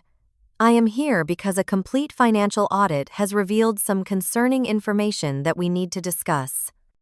"This is ridiculous," my father blustered. "Whatever accounting error your company made needs to be fixed immediately. We have bills due." "There is no error," I replied calmly. "Every account, credit card, and property connected to this family has been thoroughly documented. What has been revealed is a pattern of systematic financial exploitation spanning 7 years." Thomas stepped forward aggressively. "Are you accusing us of something? Because I suggest you be very careful about making allegations." Officer Reynolds shifted slightly, a subtle reminder of the police presence. Thomas noticed and stepped back. "I am not making allegations," I clarified. "I am stating facts supported by extensive documentation. Sarah, please distribute the financial summaries." Sarah handed each family member a bound document. The cover simply read, Thompson Family Financial Summary 2018 to 2025. Please turn to page 3, I instructed. As they did, I watched their faces. My mother gasped audibly. My father's complexion turned ashen. Thomas swore under his breath. The page contained a simple table showing the total financial support provided to each family member over 7 years: properties, credit cards, cash transfers, school tuition, medical bills, vacations, gambling debt payments, all meticulously categorized and totaled. $9.8 million, I stated flatly. That is the amount you have collectively received from me over 7 years. Money you never acknowledged. Money you never intended to repay. Money you took while simultaneously treating my daughter and me as embarrassments to this family. These numbers are wrong, my father said weakly, but his eyes told a different story. He knew exactly how accurate they were. Turn to page 5, I continued. Here you will find copies of emails between the three of you discussing how to, quote, keep Cheryl paying without her realizing the extent. There are 27 such exchanges documented. My mother began to cry softly. Thomas looked like he might be ill. Page 12 shows the forged documents used to access company subsidiary accounts. Thomas, those forgeries constitute criminal fraud. The police officers outside are aware of this. Thomas sank into a chair, all bluster gone. Cheryl, you have to understand. I was in a difficult position. The debts were overwhelming. What I understand, I replied evenly, is that last night you sat silently while your father called my daughter illegitimate and threw us out of a party I paid for. What I understand is that you have been living in a house I own, driving cars I paid for, and sending your children to schools on my dime, all while treating me as beneath you. I turned to my parents. What I understand is that you transferred your home to my name to avoid maintenance costs, but continued to act as though you were doing me a favor by allowing visits. What I understand is that you have been systematically lying to and exploiting me for years while continuing to reject and shame me publicly. My father seemed to age before my eyes. The powerful patriarch who had dominated my childhood suddenly looked small and defeated. We never asked for that much, he said feebly. Just small helps here and there. That added up to nearly $10 million, I pointed out. While you continued to treat my daughter as if she were illegitimate, while you excluded us from family photos, while you seated us at the furthest table at your anniversary party, the party I paid for entirely. My mother looked up, confusion evident through her tears. You paid for the party the country club said it was taken care of. I paid for everything, I confirmed. Just as I paid for the roof over your heads, the cars you drive, the vacations you take, the medical procedures you need. I gestured to the documents. Page 20 shows the trust funds I established for Thomas's children, $250,000 each, which they will receive for college. Money none of you knew about because, unlike you, I give without expectation of credit or control. The room fell into stunned silence as they continued reading through the devastating evidence of their deception and my generosity. Why? My mother finally asked. Why would you give us so much while we treated you so poorly? The question struck at the heart of my own confusion over the years. Because I believed that families supported each other unconditionally.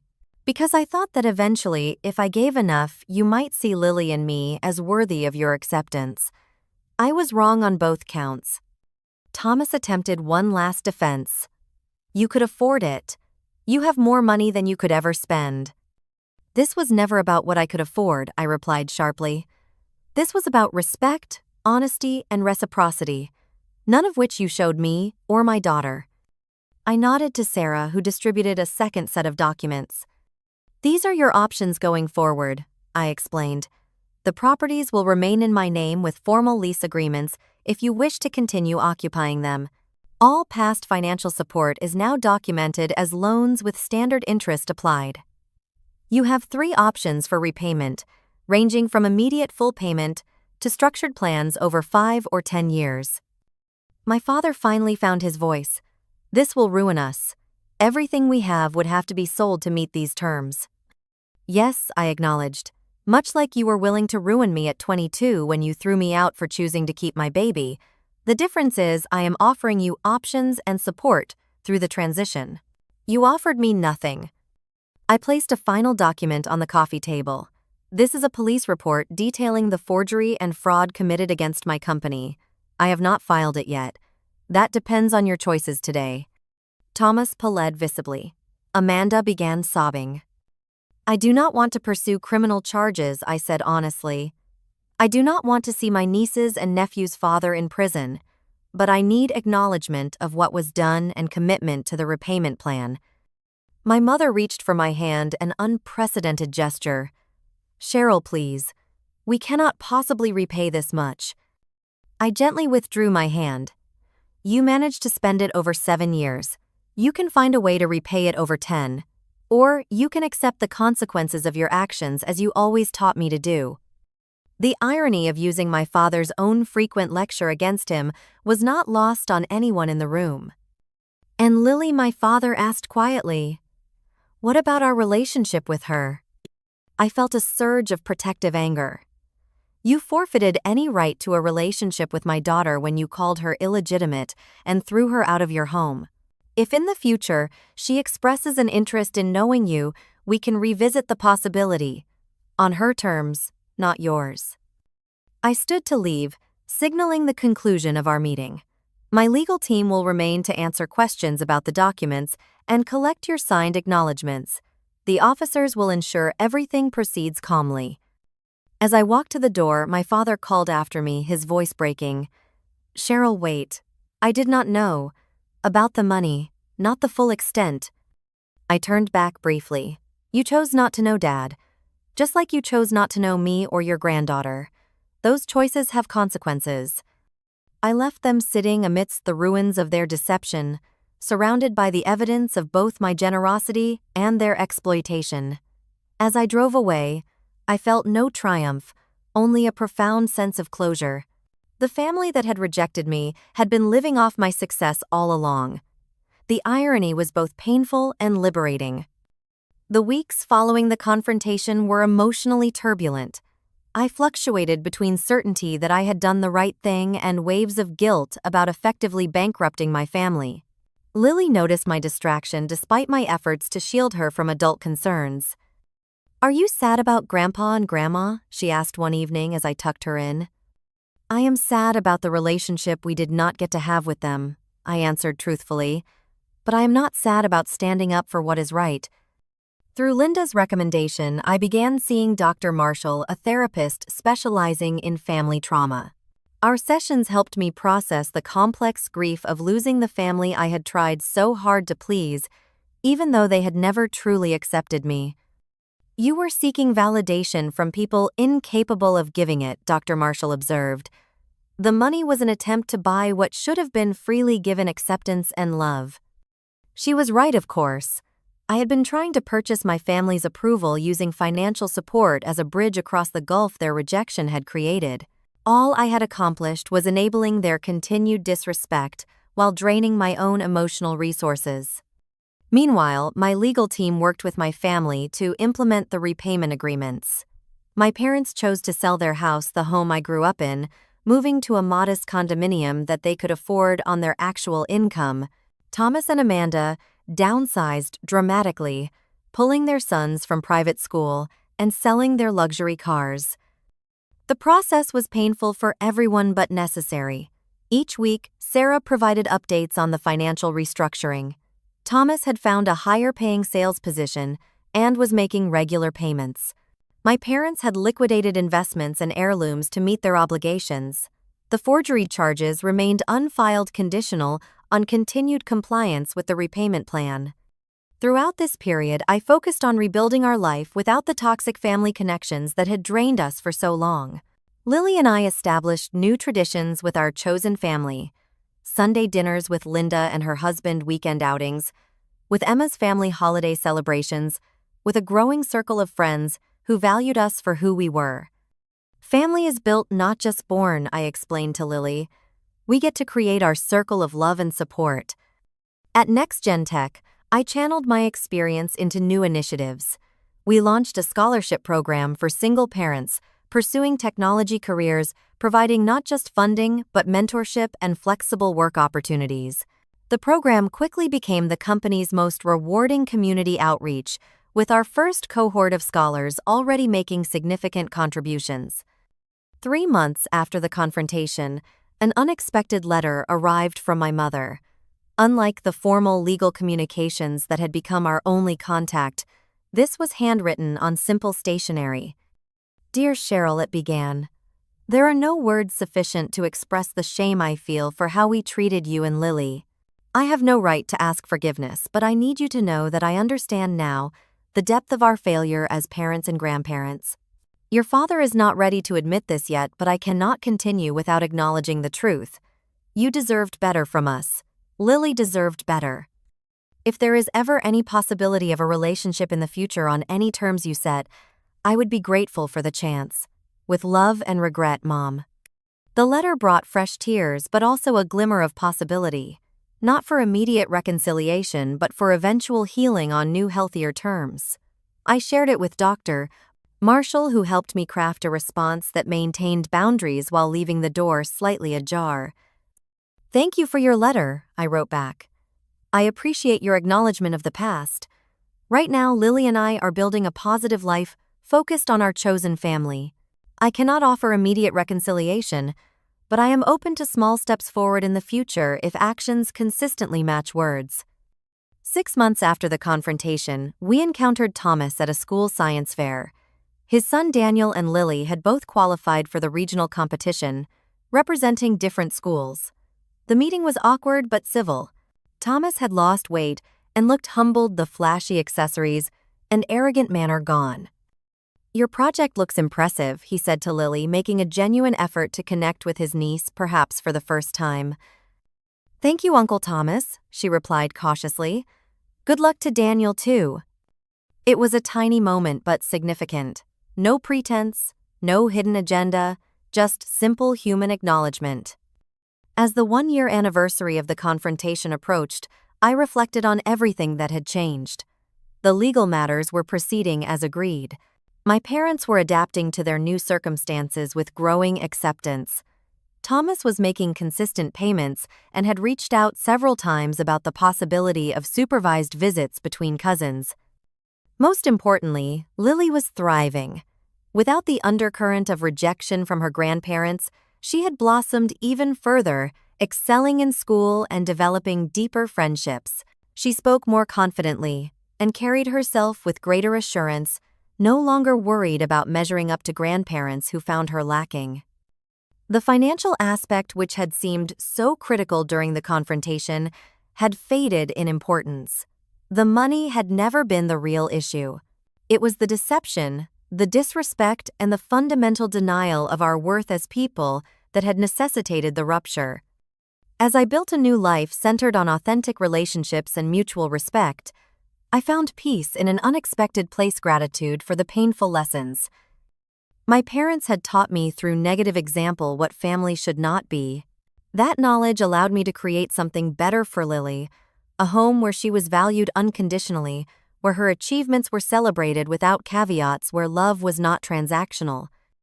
The ultimate irony was that in trying to mold me into their vision of success, my parents had given me the determination to forge my own path.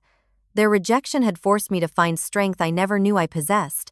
Their conditional love had taught me the vital importance of loving unconditionally. Today, I lead a company valued at over $1 billion. I have created opportunities for other single parents facing the same stigma I once did. I have built a chosen family who celebrate Lily and me for exactly who we are. The journey from family disgrace to self-acceptance was long and painful but necessary. Sometimes the family that should support you cannot or will not. When that happens, the greatest act of courage is not continuing to seek their approval, but creating a life rich with people who truly see your worth. True family, I learned, is not defined by blood or obligation. It is created through respect, honesty, and mutual support. It grows in the fertile soil of acceptance, not the barren ground of judgment. Most importantly, it recognizes that love should never come with conditions or price tags. If you have ever struggled with family who could not see your worth, remember that you have the power to build something better. You can create connections based on genuine appreciation rather than obligation. You can establish boundaries that protect your dignity. You can find people who celebrate rather than tolerate you. Have you ever had to stand up to family members who took advantage of your generosity? Drop a comment below sharing your experience. How did you find the strength to establish boundaries? Like this video if it resonated with you, subscribe for more stories of resilience and renewal, and share with someone who might need to hear that they deserve respect without having to earn it. Thank you for listening to my story, and remember, your worth is not determined by those who cannot see it.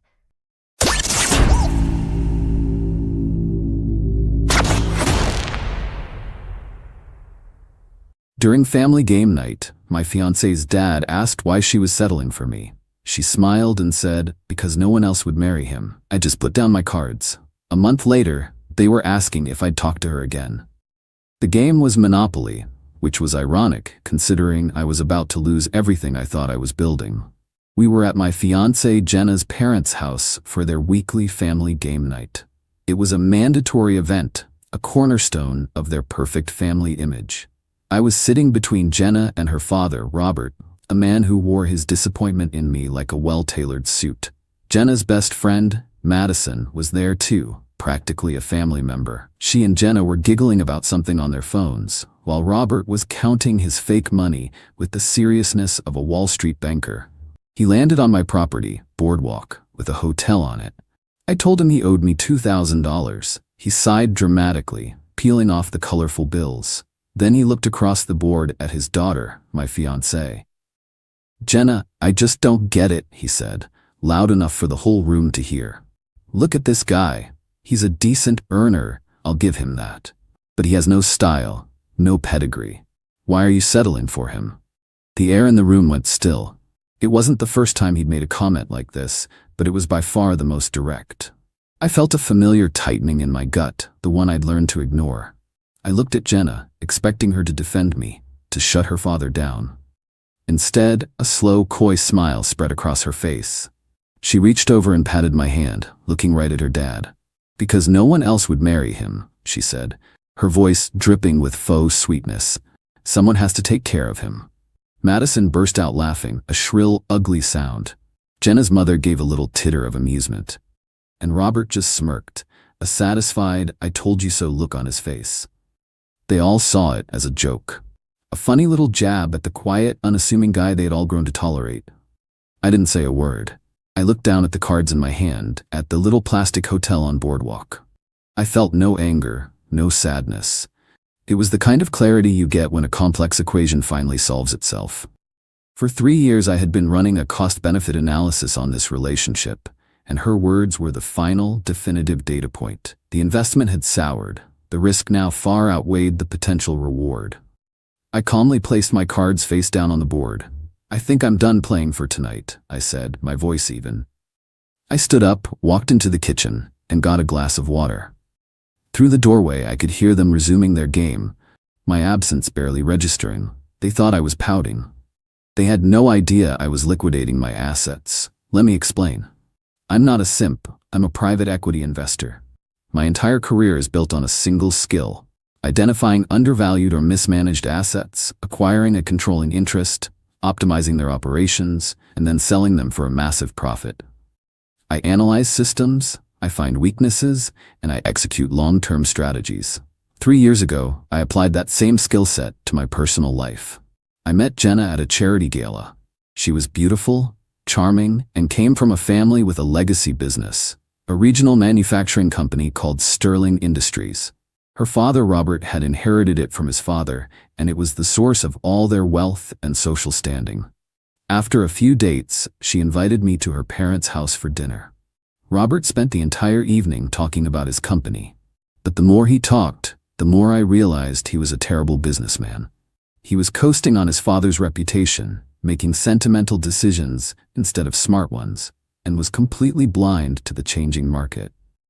I did a deep dive. I spent a week of my own time analyzing Sterling Industries from the outside. The company was an absolute diamond in the rough. It had a solid product line and a loyal customer base, but it was being horribly mismanaged. Outdated technology, inefficient supply chains, a bloated management structure. It was bleeding money, but its core assets were incredibly valuable. With the right leadership, it could be turned around and sold to a national competitor for a fortune. So I formulated a 5-year plan. Step 1, acquire the key asset, which was Jenna. Step 2, integrate into the family structure. Step 3, gain Robert's trust and a seat on the company's board. Step 4, execute a complete operational overhaul. Step 5, facilitate a strategic acquisition by a larger firm, making myself and the family incredibly wealthy and securing my future. Jenna was the entry point. The relationship was my cost of acquisition. I knew from the beginning that she and her family were shallow and materialistic. I tolerated the constant, subtle digs about my background because I grew up in a working-class family. I tolerated Robert's condescending attitude. I tolerated Madison's snarky comments and her role as Jenna's enabling, parasitic sidekick. I paid for the lavish dinners, the surprise designer gifts, the weekend getaways. I played the part of the devoted, slightly out-of-his-league fiancé. It was all a calculated business expense, an investment in a much larger prize. But her comment during that game night changed the entire equation. It was a public declaration that she saw me not as a partner, but as a charity case. It revealed that she had no respect for me, which meant I would never gain the influence needed to execute my plan. The core asset was flawed. The deal was dead. And when a deal goes bad, you don't just walk away. You mitigate your losses and, if necessary, you initiate a hostile takeover of the competition. They saw me as a pawn in their game. They were about to find out I was the one who owned the entire board. Update 1. The week after the game night was a study in strategic silence. I didn't mention the incident. I was perfectly pleasant, but I was distant. I created a space between us, a professional buffer. When Jenna asked what was wrong, I just told her I was preoccupied with a complex new deal at work. This was, of course, true. The deal was the complete and total dismantling of her family's world. They interpreted my quietness as weakness. I overheard Jenna on the phone with Madison, saying I was in one of my moods and that she'd have to cheer me up with a shopping trip. They thought I was a simple machine that could be placated with shiny objects. This arrogance was their greatest vulnerability, and I was going to exploit it to its fullest extent. My first move was to secure my own position. Jenna and I lived in a condo that I owned outright. She had moved in 2 years ago. I spent a Saturday while she was out with Madison creating a complete photographic and itemized inventory of every single possession in that condo. I documented what was mine, what was hers, and what was jointly acquired. Then I met with a lawyer, a man who specialized in high-conflict divorces and corporate litigation. He reviewed my documentation and the prenuptial agreement I had insisted on, which Jenna had laughed at but signed. The prenup was ironclad. It protected all my pre-existing assets, including my condo and my investment portfolio. Our engagement was, legally speaking, a very clean break. Next, I turned my attention to Sterling Industries. For the past year, I had been discreetly gathering internal data on the company. Robert, in his infinite arrogance, had often asked me to look over financial reports, seeking my praise for his supposed business genius. I had saved every one of them. I knew their suppliers, their clients, their debt structure, and their operational weak points better than he did. Now it was time to use that information. Sterling's biggest weakness was its reliance on a single, primary supplier for a critical raw material. Let's call them Apex Materials. Robert had a long-standing relationship with Apex's owner, but it was a relationship built on golf games and expensive lunches, not sound business practices. I knew from my research that Apex was being squeezed by rising costs and was looking for new, more reliable partners. I leveraged my own network. I arranged a meeting with the CEO of Apex. I didn't mention Sterling Industries. Instead, I presented him with a deal on behalf of a different company in my portfolio. I offered him a long-term contract with a 10% price increase over what Sterling was paying, guaranteed order volumes for 3 years, and payment terms that were twice as favorable. It was an offer he couldn't refuse. He signed the contract, giving Sterling the standard 60-day notice that their supply agreement was being terminated. Robert wouldn't know it yet, but the heart of his company had just been ripped out. The second pillar of Sterling was their largest client, a national retail chain that accounted for nearly 40% of their annual revenue. I knew from the reports Robert had shown me that Sterling was frequently late on deliveries and that their quality control had been slipping for years. The client was unhappy, but they stayed because finding a new manufacturer was a hassle. I decided to make it less of a hassle for them. I put together an anonymous but very detailed dossier. It contained Sterling's late delivery statistics, data on their rising product defect rates, and a financial analysis showing their precarious cash flow situation. I sent this package via a secure courier to the head of procurement at the retail chain. I also included a list of 3 alternative, more reliable manufacturers, all companies I had a small silent stake in. I wasn't just sinking Sterling's ship, I was redirecting their lifeboats to my own ports. While these pieces were moving on the corporate chessboard, I handled my personal life. I found a new, larger condo and signed the lease. I scheduled movers for a date 3 weeks after the game night, a day when I knew Jenna and Madison were scheduled to attend an all-day influencer brunch. The final piece of the puzzle was our upcoming wedding. We were just 4 months away. Deposits had been paid, venues booked, a caterer selected. The biggest expense was the venue, a historic hotel ballroom that cost a fortune. I had put down the $50,000 non-refundable deposit from a joint account we had opened for wedding expenses. I called the hotel's event coordinator. I told her that due to unforeseen circumstances, we had to cancel the wedding. She was sympathetic, but reminded me that the deposit was non-refundable. I understand completely, I told her. But I don't want to cancel the booking. I want to change the nature of the event. I told her to convert the booking from a wedding reception to a corporate awards gala for one of my companies. The date would remain the same. The budget would remain the same. The name on the contract, which was mine, would remain the same. Instead of the Jenna and Alex wedding, the event was now the Vanguard Capital Annual Achievement Gala. With all the traps set, I just had to wait.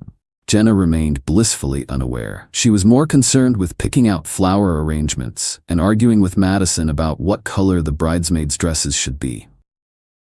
One evening, she came home with a stack of wedding magazines. She tossed them on the coffee table and sighed. "It's all so much work," she said. "Sometimes I think you don't appreciate the effort I'm putting into planning our future." I just looked at her and nodded. "I'm sure it's very stressful," I said. The beautiful, oblivious architect of her own destruction. The pieces were all in place. The system was primed for collapse. Update 2. The first sign of trouble in paradise reached Robert about 10 days after my meeting with Apex Materials. I know this because Jenna came home one evening in a state of high anxiety. Apparently her father had called her in a rage. Apex had sent the official termination letter. Robert, according to Jenna, was losing his mind. He couldn't understand why his old friend would betray him. He was blaming the economy, the government, everything but his own incompetence. "Dad is so stressed," Jenna said, pacing back and forth in the living room.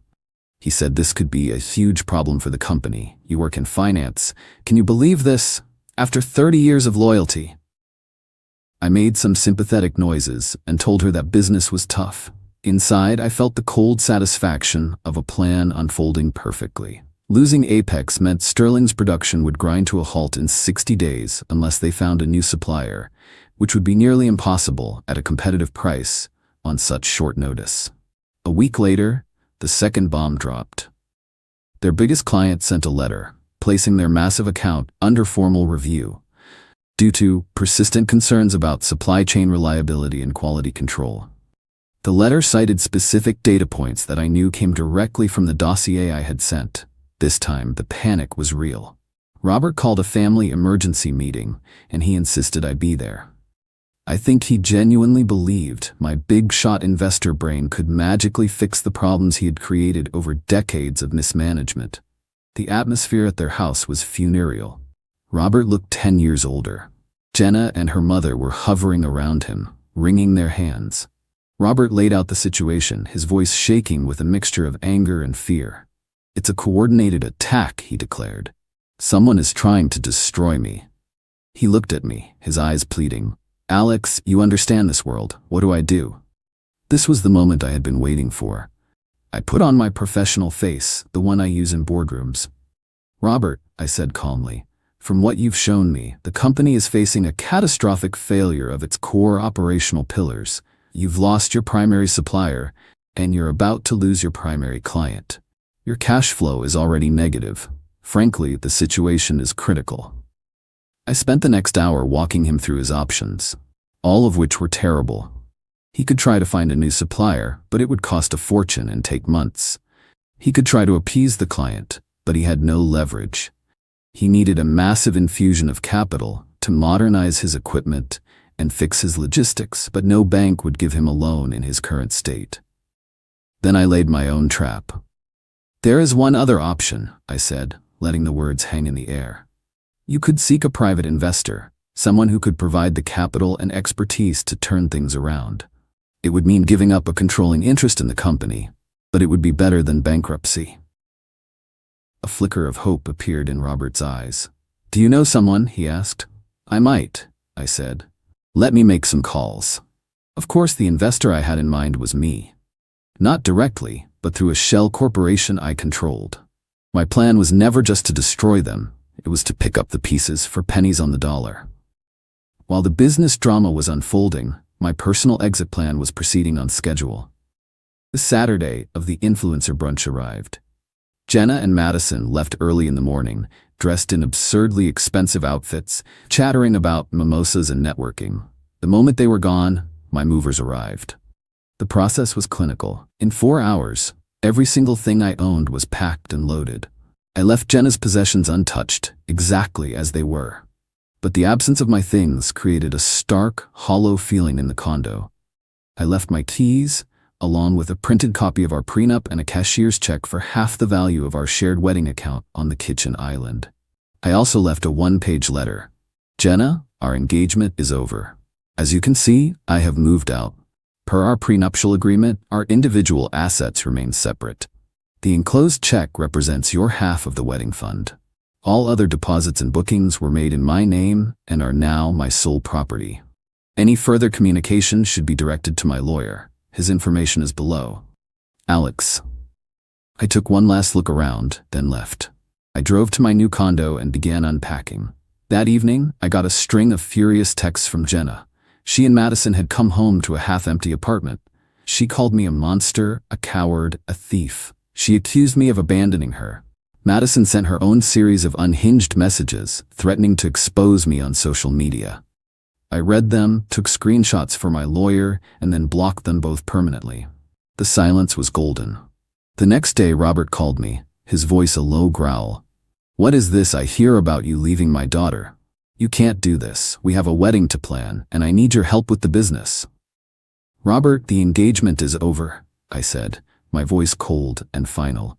"And as for the business, my offer to find an investor still stands, but it will be a purely professional arrangement. The price for saving your company will be a 51% ownership stake transferred to the investment group I represent. That is the only offer on the table. You have 48 hours to decide before the offer is withdrawn." I could hear him choking on his own rage on the other end of the line. He had no choice. It was either give up control or watch his father's legacy crumble into dust. The checkmate was in sight. Final update. It has been 3 months since I put my plan into motion. The aftermath was every bit as devastating for them as I designed it to be. Robert, backed into a corner with no other options, accepted my offer. He signed over 51% of Sterling Industries to a holding company, never knowing he was handing the keys to his kingdom directly to me. The day the deal closed, I walked into the Sterling Industries boardroom, introduced myself as the new majority owner, and fired him. I also fired his entire crony management team. The look on his face, a mixture of pure shock and dawning, horrified comprehension, was worth more than any amount of money. I immediately began implementing the turnaround plan I had designed years ago.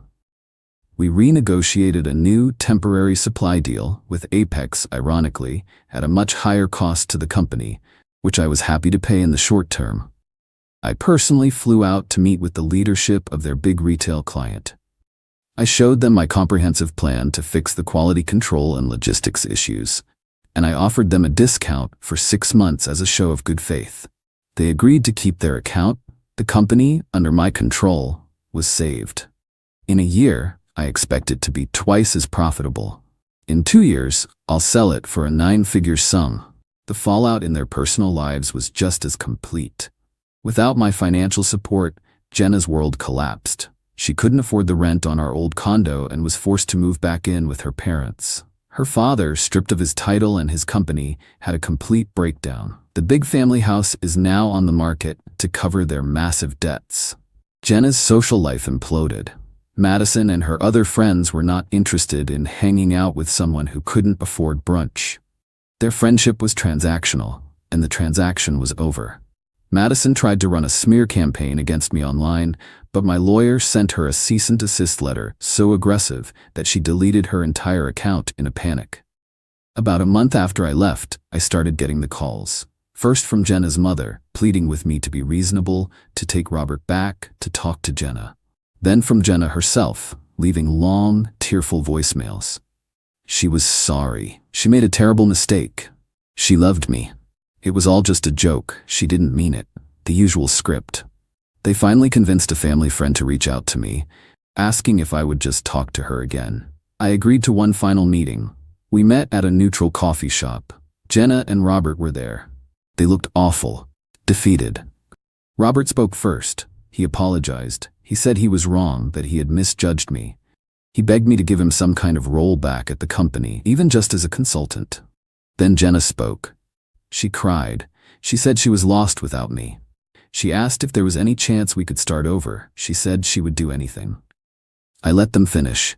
Then I took a sip of my coffee and looked them both in the eye. "You seem to be under a misapprehension," I said.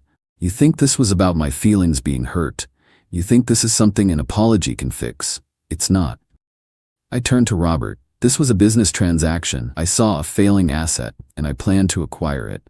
Your disrespect simply proved you were an unreliable partner, so I switched from a friendly merger to a hostile takeover. You didn't lose your company because I was angry. You lost it because you were a bad CEO." Then I turned to Jenna. "And you? You weren't my fiancé. You were my cost of acquisition.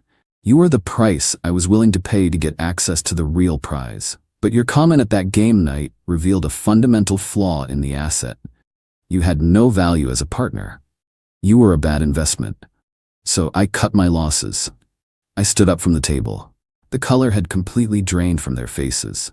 They were staring at me as if I were a complete stranger, and in a way, I was. They had never actually seen me before, only the role I was playing. "I hope you both learn from this," I said, leaving a $20 bill on the table for the coffee. "Always know the true value of your assets, and never, ever underestimate your competition." I walked out and never looked back. The last I heard, Robert and his wife were moving into a small rental, and Jenna had gotten some low-level office job. They lost everything: their company, their house, their social standing.